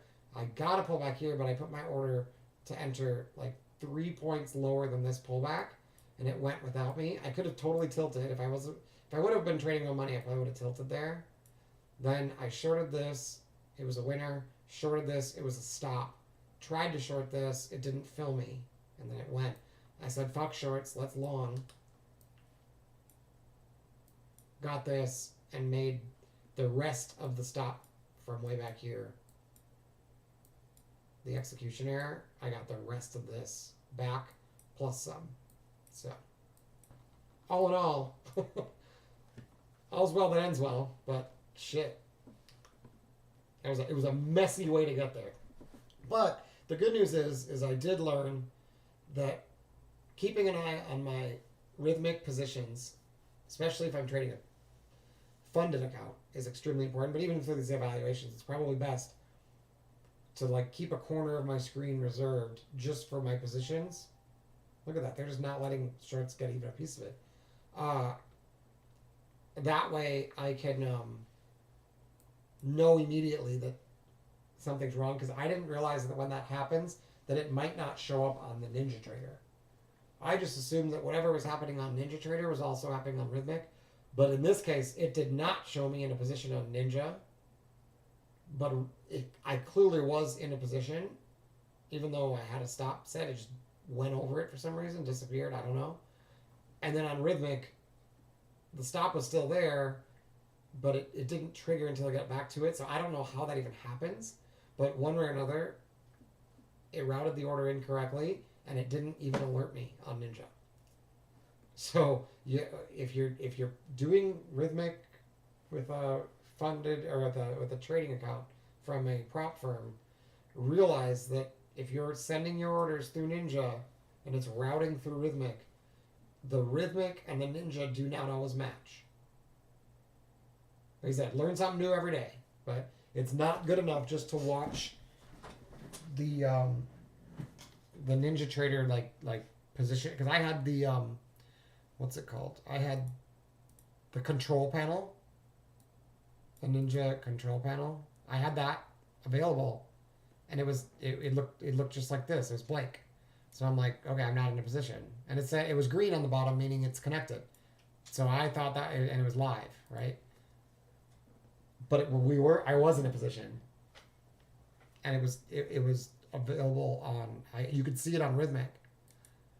On Rhythmic, what it looked like under positions.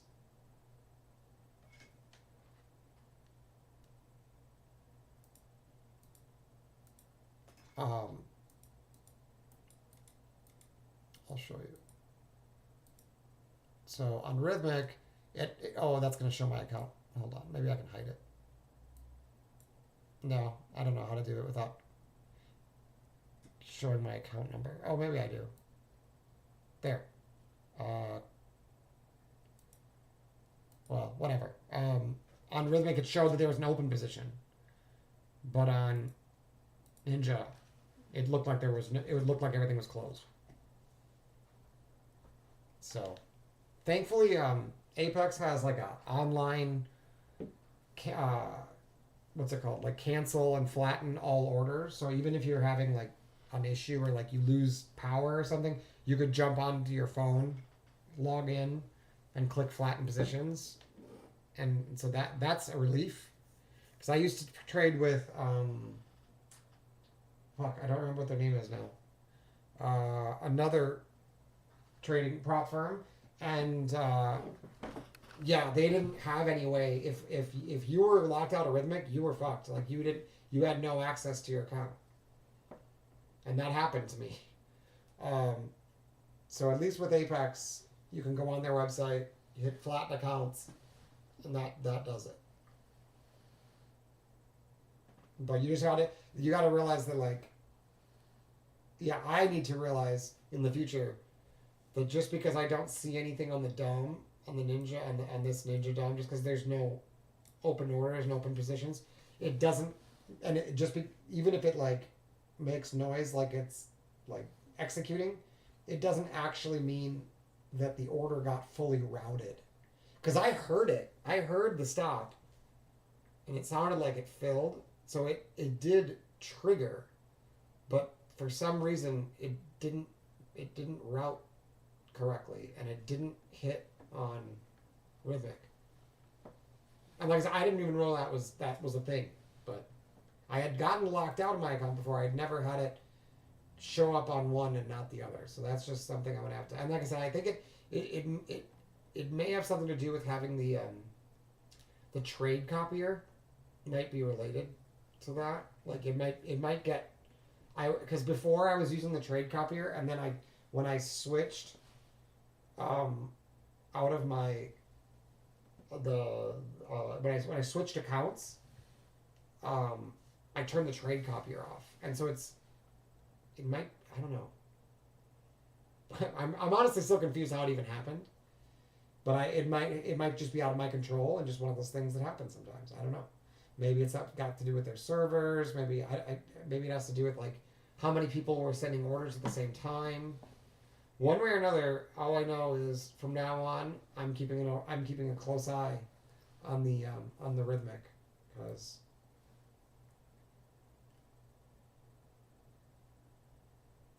oh, that's interesting. Someone else is having the same exact experience. Oh, in the room. A Ninja, one of my account is red, the rest agree, but not on Rhythmic. Oh, that's weird. I'm not the only one who had that experience. Weird. Okay.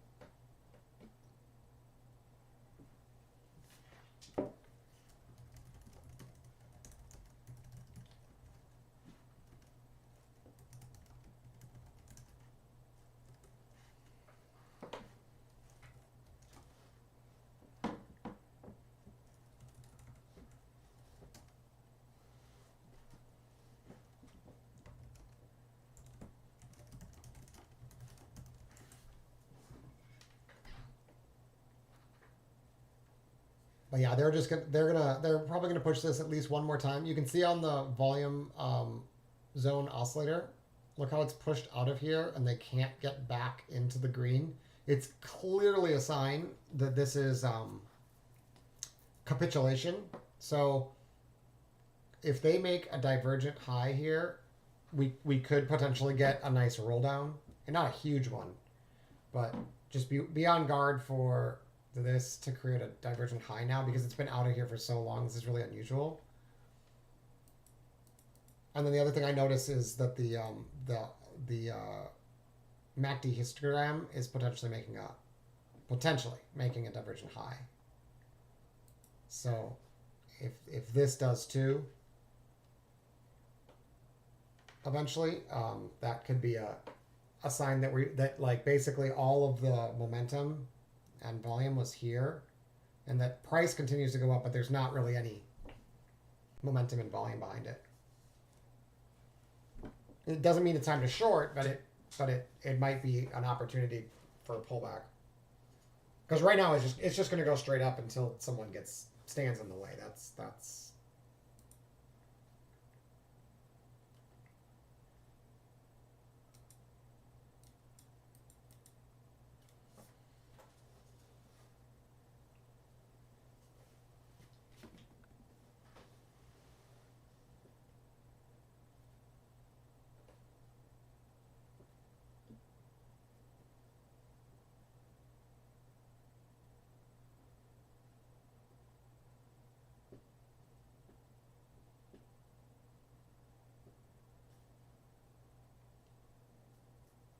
yeah. So especially with all these pink bars up here, so if they follow through with a orange bar, and this becomes divergent, like watch out. If you're in a long, you'd want to get out of it there. I'm not going to buy puts or anything. I'm not saying like it's never going higher, but it'd be a good reason to see all these pink bars all in a row. Like it's just.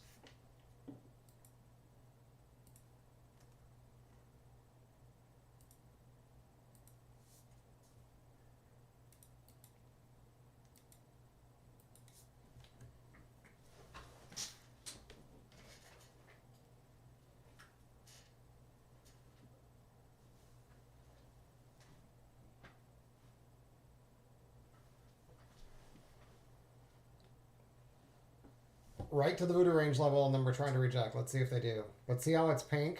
Like, price is going up primarily because sellers are just pulling their orders off the order book, and buyers are just like eating it up.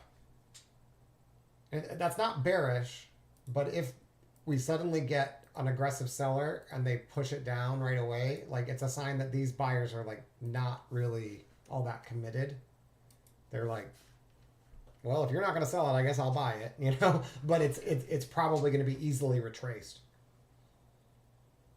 Okay, this divergence is very clear now, and yeah, they're way above the yellow line. So, like, I hate the term overbought, but because it's a trend, like it can't really get overbought. But it's because it's looking at like accumulated volume up versus down. It basically just means there's only up volume, and there just hasn't been any sell volume. There's no volume on the down at all. So when that happens, it's not bearish at all. It's definitely not bearish, but you'll get a pullback, like basically forced on the market, because the moment you actually get some aggression to the downside. It doesn't have to happen here. It could happen here or here. You don't know where. But once the sellers stop giving up, like all these pink bars are just sellers giving up. Well, once they stop giving up, if someone follows through with aggression, this whole thing here can get retraced back to 11,945 without too much trouble, because all the volume is going up. It's not back and forth and back and forth and back and forth. This is hard to retrace. This is easy to retrace. That's the way to think about it. So it's not overbought in that sense. It's like, it's just when they decide to fight it, there should be a trade opportunity there if you want to sell it.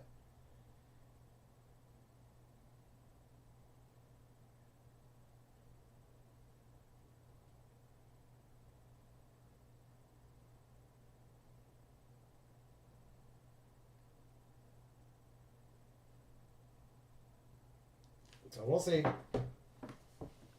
My biggest regret is not being long in my longer term account. Well, the long term account has some exposure, but in the swing account I don't have any positions. I'm not short though, thank God.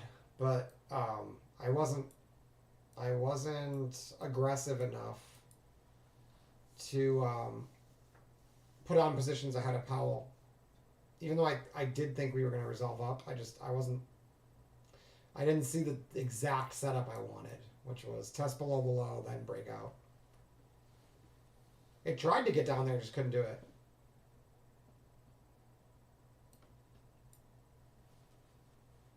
So the orange bar followed by a green bar is a sign of like total domination of sellers.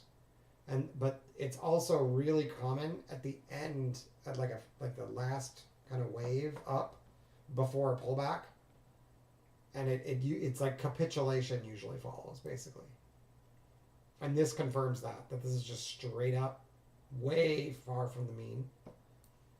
And so, like I said earlier, this can definitely go on and on and on for the rest of the day if it wants to. But whenever someone decides it's time to fight, oh wow, I'm running out of voodoo range levels. Every time. Eventually, whenever somebody decides to fight this, this last leg should get retraced. That's the good news. When's that going to be? I don't know. Maybe not till London.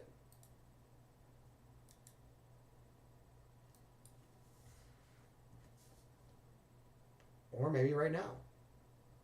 There we go. So there's an aggressive seller.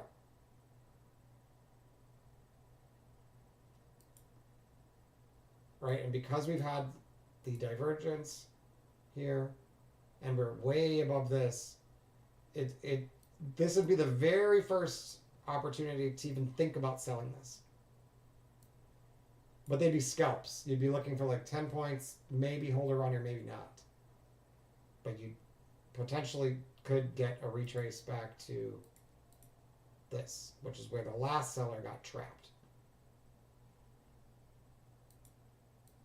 If they can get far enough, we can set up the, this is the high, right? So if they can get under this and then come back and test it and reject, then that's potentially a swing trade. Now I wasn't brave enough to take the short, even though I did think that was an aggressive entry for a high of day. Yeah, I'm not going to give away a great day. A pretty good day. Like that, but it was accurate. Oh, there's so this is the orthodox close below. So now the question is, when they come back up here, it's probably going to be purple bar star. So if they reject that, that's pretty bearish, but they could just run right through it. In which case you don't short it. So if this is a star, I would exit my short. Like if I would have shorted here, I'd be out of half and I would have held a runner. But if this goes purple bar star, I would be out of it. I didn't take it. I'm just a intellectual exercise. But you can see we do have the divergence detector going off here. You can see it going lower. But look how deep it is already. You can't see it so big. Look, see how deep it is already. So this first impulse move is probably going to need a retrace before it really goes anywhere. And that's why it's not so bad to skip the aggressive trade.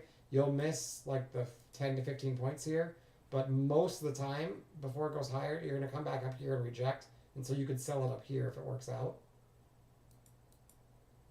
Yeah, they might not, but our primary target is back to this trap seller. So if they make it back to here, it might just be done.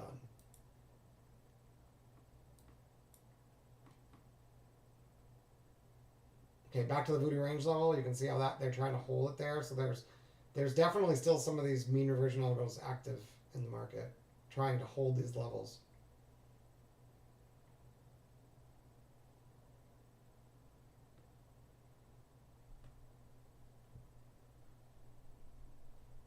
Despite the fact that the only thing that makes it likely that they're going to bounce off of them is that we've gone a natural rotation of 21.5 points. But look, they hold it.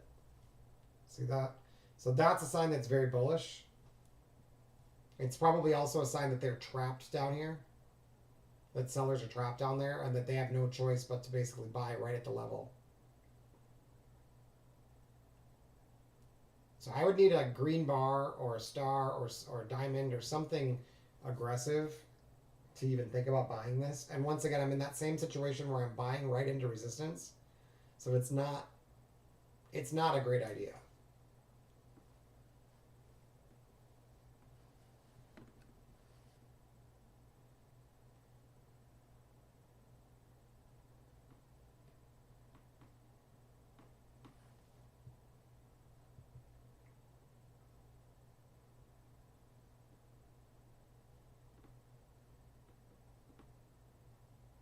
Now, interestingly, this high did interact with this low, so this would count now as a pullback. So if this closes bearish with a sign of aggression, it's actually a swing short. And like I said, I don't love that because the MACD is so low. See how that's already created a lower low here, even though we're far away from that low. That's what's called hidden divergence, and that's usually a sign that you're not going to go much further, that the trend's going to continue. Unless you take out that low in price, and what are the chances we get under this? That's what would have to happen to think that you would have a swing trade here, though. So you'd have to think that you could actually take out this previous low down here, which is 11,870. Like, it could happen, but I kind of doubt it. Not in a straight line. Anything other than that, then this is a hidden divergent low, and you can get buyers to support it and go back to high day. So yeah, pretty hard to be bearish when you get this price action.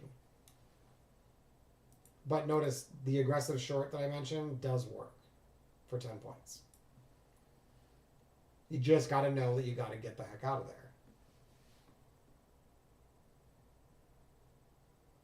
Well, that's why I said if this closes with an aggressive buyer in it, I wouldn't even hold runners.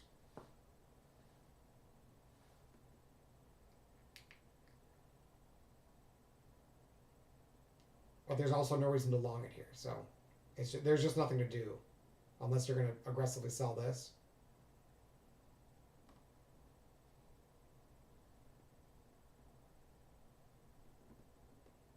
So they're trying to shift volume higher. We'll see if that works.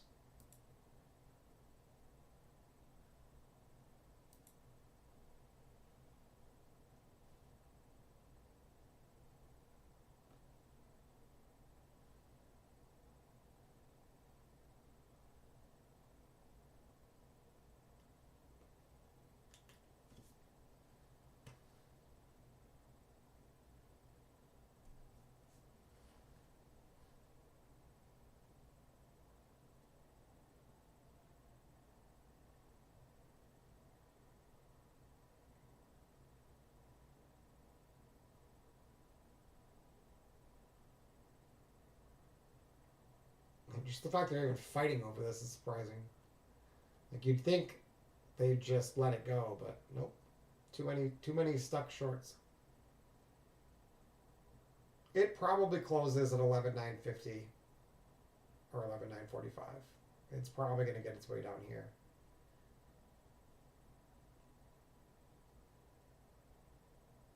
Maybe after making another high day, though. Because the volume zone oscillator has actually not made a divergent high yet. The MACD did, but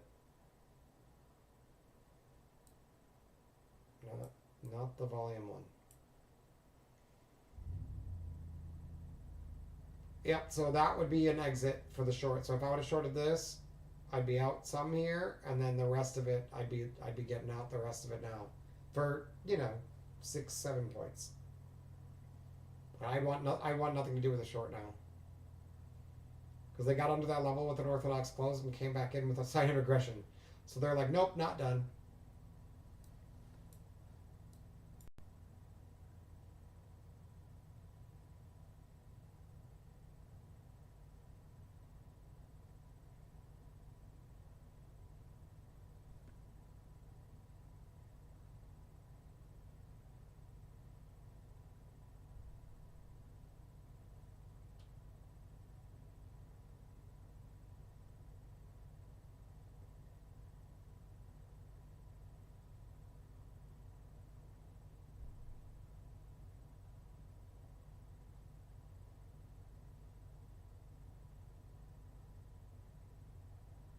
again, I don't love buying this just because you're buying right into resistance, and the chances of getting 10 points here is kind of iffy.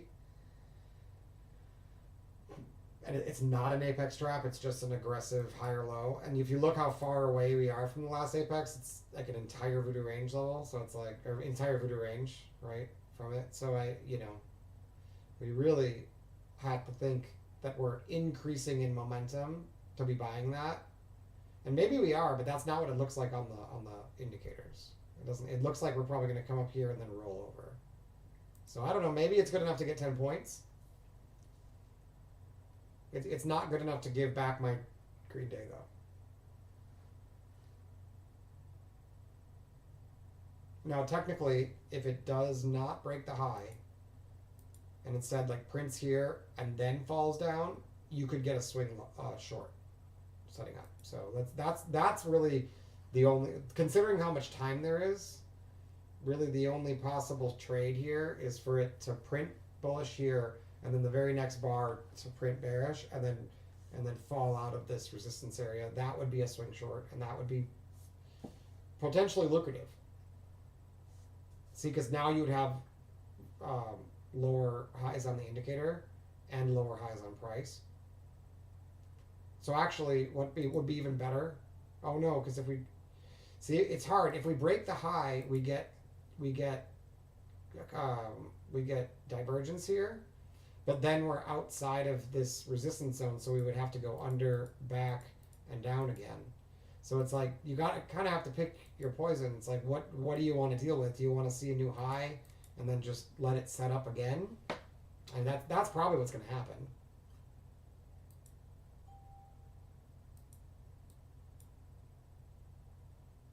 And in that, if that's the case, maybe it does make sense just to keep taking these. As scary as that looks, being so far away from the last apex, like it's just straight up and then slight pullback and then just straight up again is what you're asking it to do. Like that's all it's been doing for the last hour. So maybe that's your best case scenario. I'm not sure.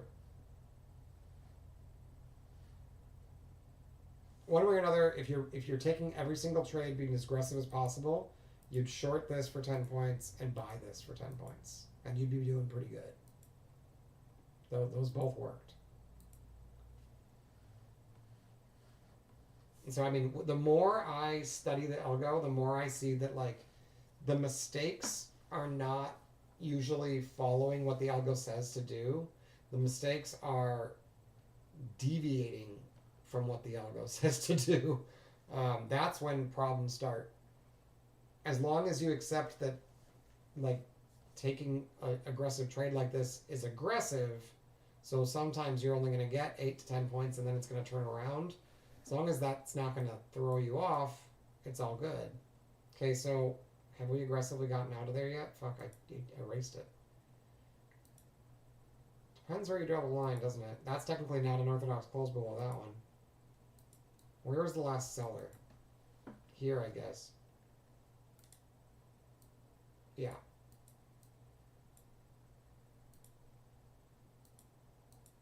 Oh, the volume's at the highs. Not that one, though. I don't think they're done. Yeah, back to high day. Okay. Alright, so see how this is acting as resistance? They're going to try to save this. That's surprising. They did not get a new high day. See how this is now divergent? This actually might work. They need to fall out of this area with an aggressive seller. It's way high up. I didn't take it, and I don't recommend anyone take it, but they're trying to make a poor high here. It's really surprising. They should just let them collect the liquidity. They're just going to fuck around in here and steal everyone's stops. That's what's happening. Look, they're going to take this one. They're going to go to 11.2010 and then come back up here and take all these stops too. Look at these bastards. Look at that. Just like, whoop, thank you. Suck up that liquidity. Hit the voodoo range level. Turn around. Take everybody's stop. Watch this. Right here. Now roll over. Now it's clearly divergent on all of the indicators. I don't hate being aggressive here to the short side. It's aggressive though, and you need to follow somebody in. So So the first thing we need is like an orange bar, a star, preferably a pink bar first, but really it's any sign of some aggression to the short side. And now it, you know, there's a chance that you get a good slip here.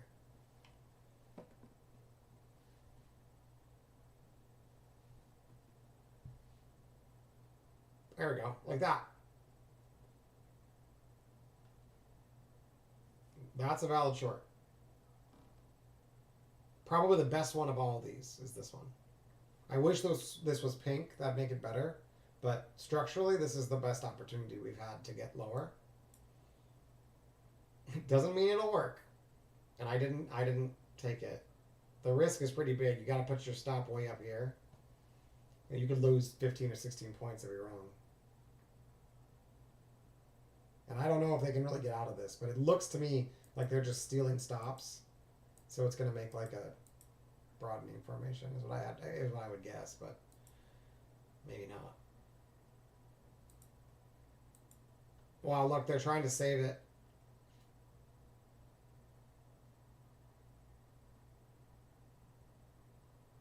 Oh, see, it's a trap back in on the short side.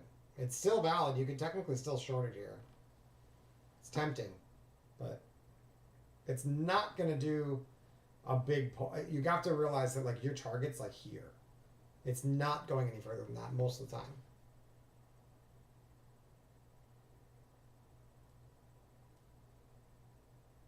It may just stop.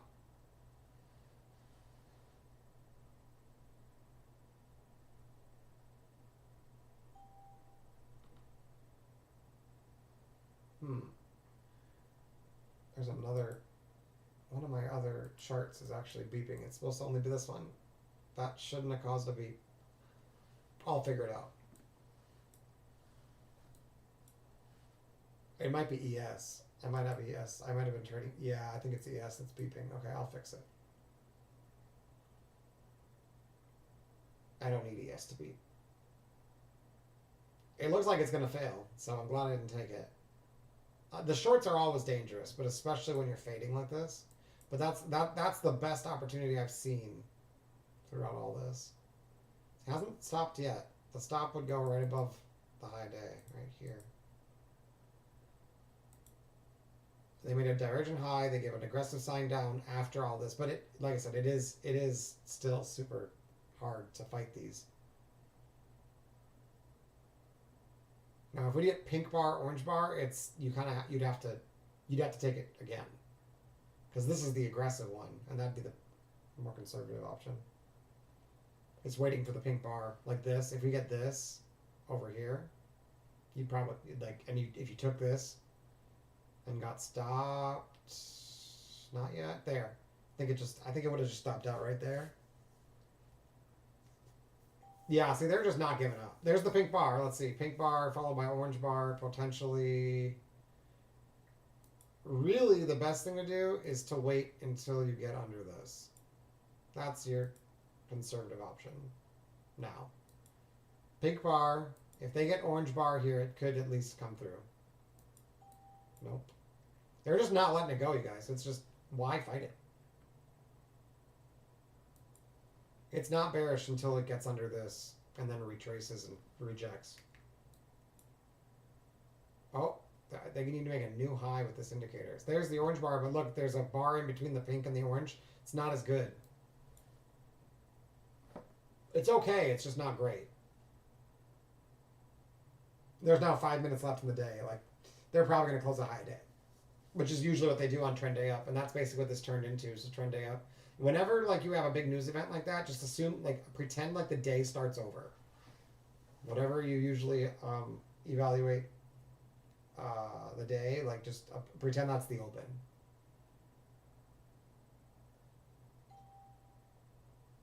Look at that. They're just not letting it go.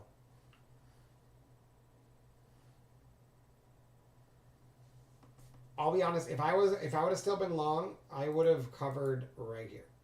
I'd be out. There's no way I'm going to be holding on. Like, if I would have bought this, I would have gotten my 10 points and then been like, I'll take 5, thanks, I'm done. Like, there's no way I would have held through all of this. No way. Not going to happen. Not saying it's not optimal. I just know myself. I know I wouldn't have done it.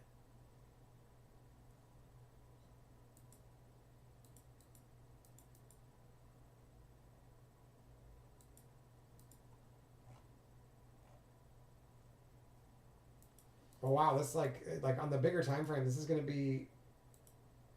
cause a lot of people a lot of strife because there's a lot of people who've been really bearish, and they're gonna have to reevaluate what they're gonna do when this eventually dips. That straight up action's always, no one ever believes this will continue, and it usually does.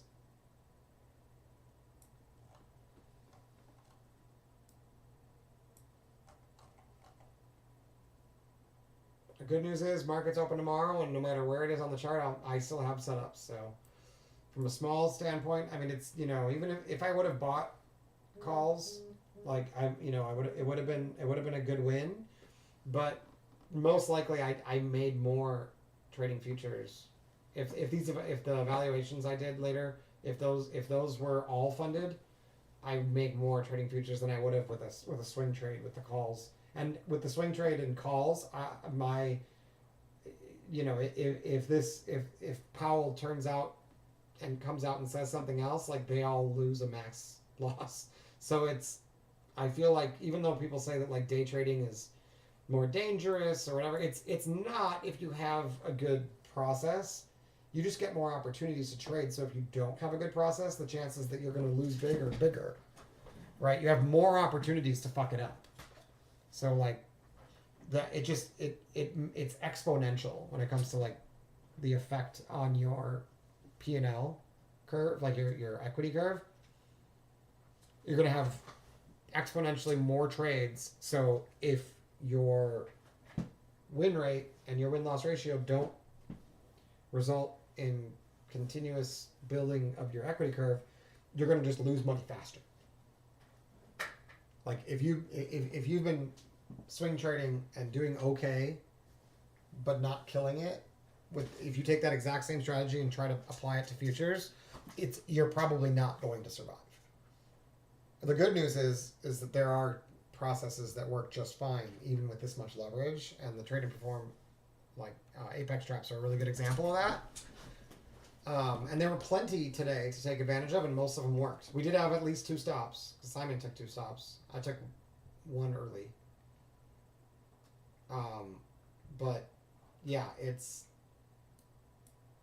that's the way it goes. So look, they can't get a proper 2-bar combo. The pink bar, orange bar hasn't happened since here, and when they did get it, it did nothing. So they're just going to push this up all the way as high as they can. They're just seeking that liquidity out on the higher time frame, and you can look at ES too, because ES is way beyond this. We were talking about it back here, that we might get stuck here, and no, we've gotten all the way up here now. So like, where's the real liquidity? Like, yeah, it's up here. Like I said, 1200, 12100, like, or 12,000. I mean, this makes sense. Pause at 12,000, pull back a little bit. That makes sense. No 2-bar combo, no divergence. A lot of volume, but that's just because it's the close. This is the close, though. We've closed now.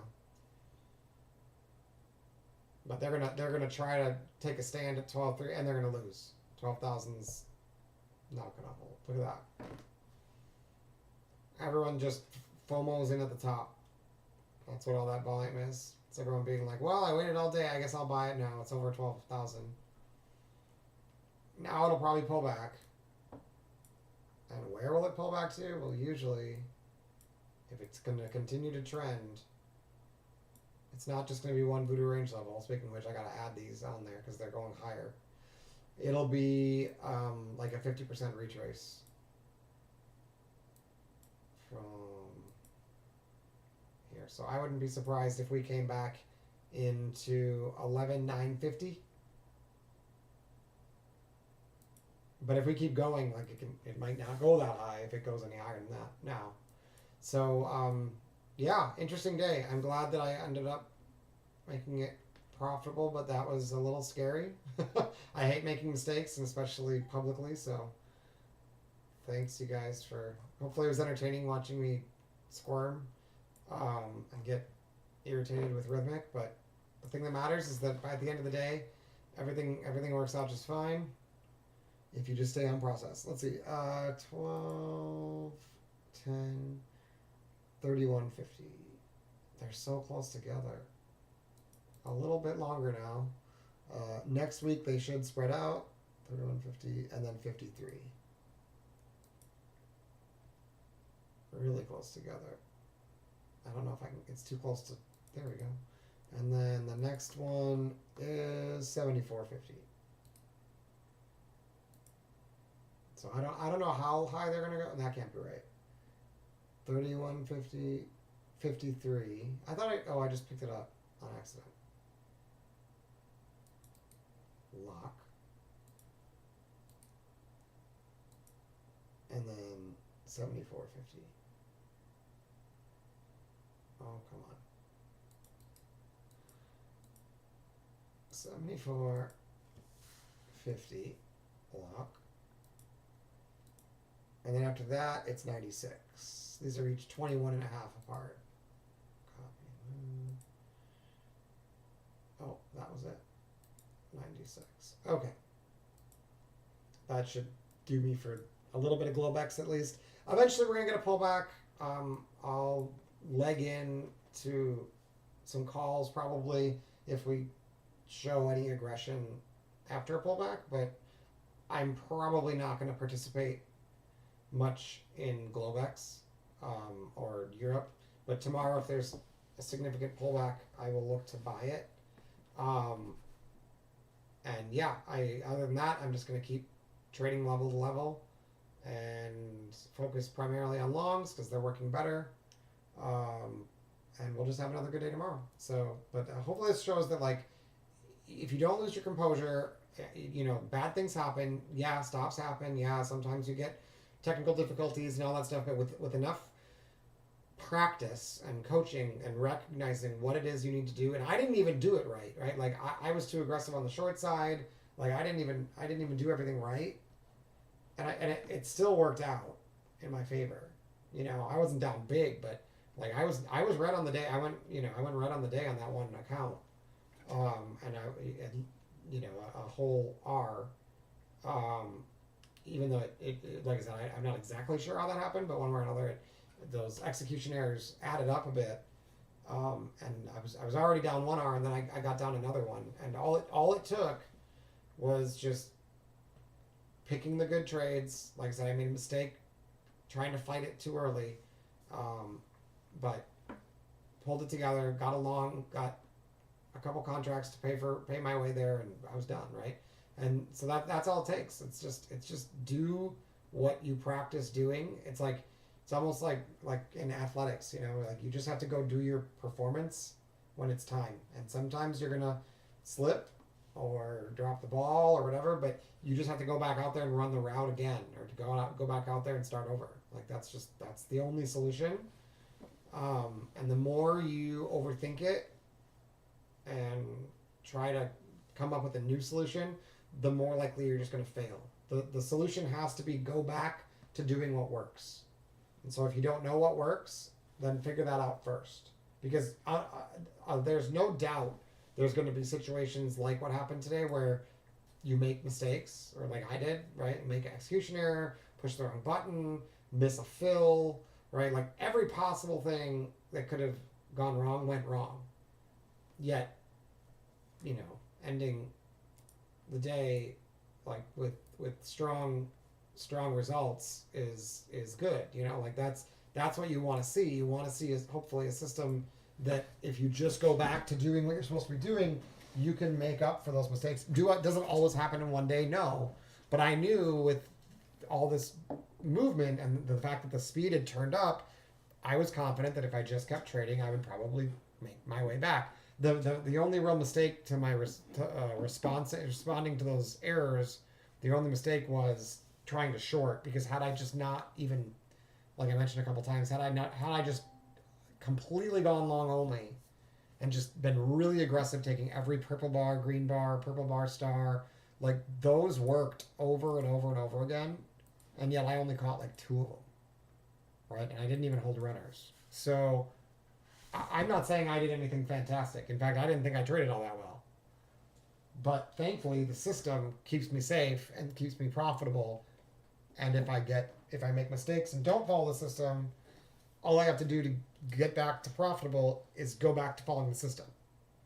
And if anything, that should show you if there's a good reason to have a system, it's that, right? So if you want to learn more about the trade and perform algo, which is what my algo is based off of, you can email Simon, my coach, trade, the letter N, the word perform, @gmail.com. Ask him for a free pass to the room. Normally the room does cost money, so you can talk to Simon about that. If you have questions about what I'm doing, or you just want to see what I have to say, go on Twitter, follow me at RedBandTrader. Obviously, subscribe to the streams and subscribe to YouTube, and you'll get notified whenever I do streams. I try to do them at least once a week. But yeah, I definitely recommend people try out the Trade and Perform room, see if it's for you. It changed the way I trade, and it turned me from a good, decent trader to a consistent winning trader. I was a boom bust trader before, where I'd make money and then lose money and then make a bunch of money and then lose a bunch of money, and then it was never consistent until I joined up with Simon. So yeah, I think that's it's helpful for everybody to have the same. They're all working off the same chart. We're looking at the same things, and it makes a big difference. So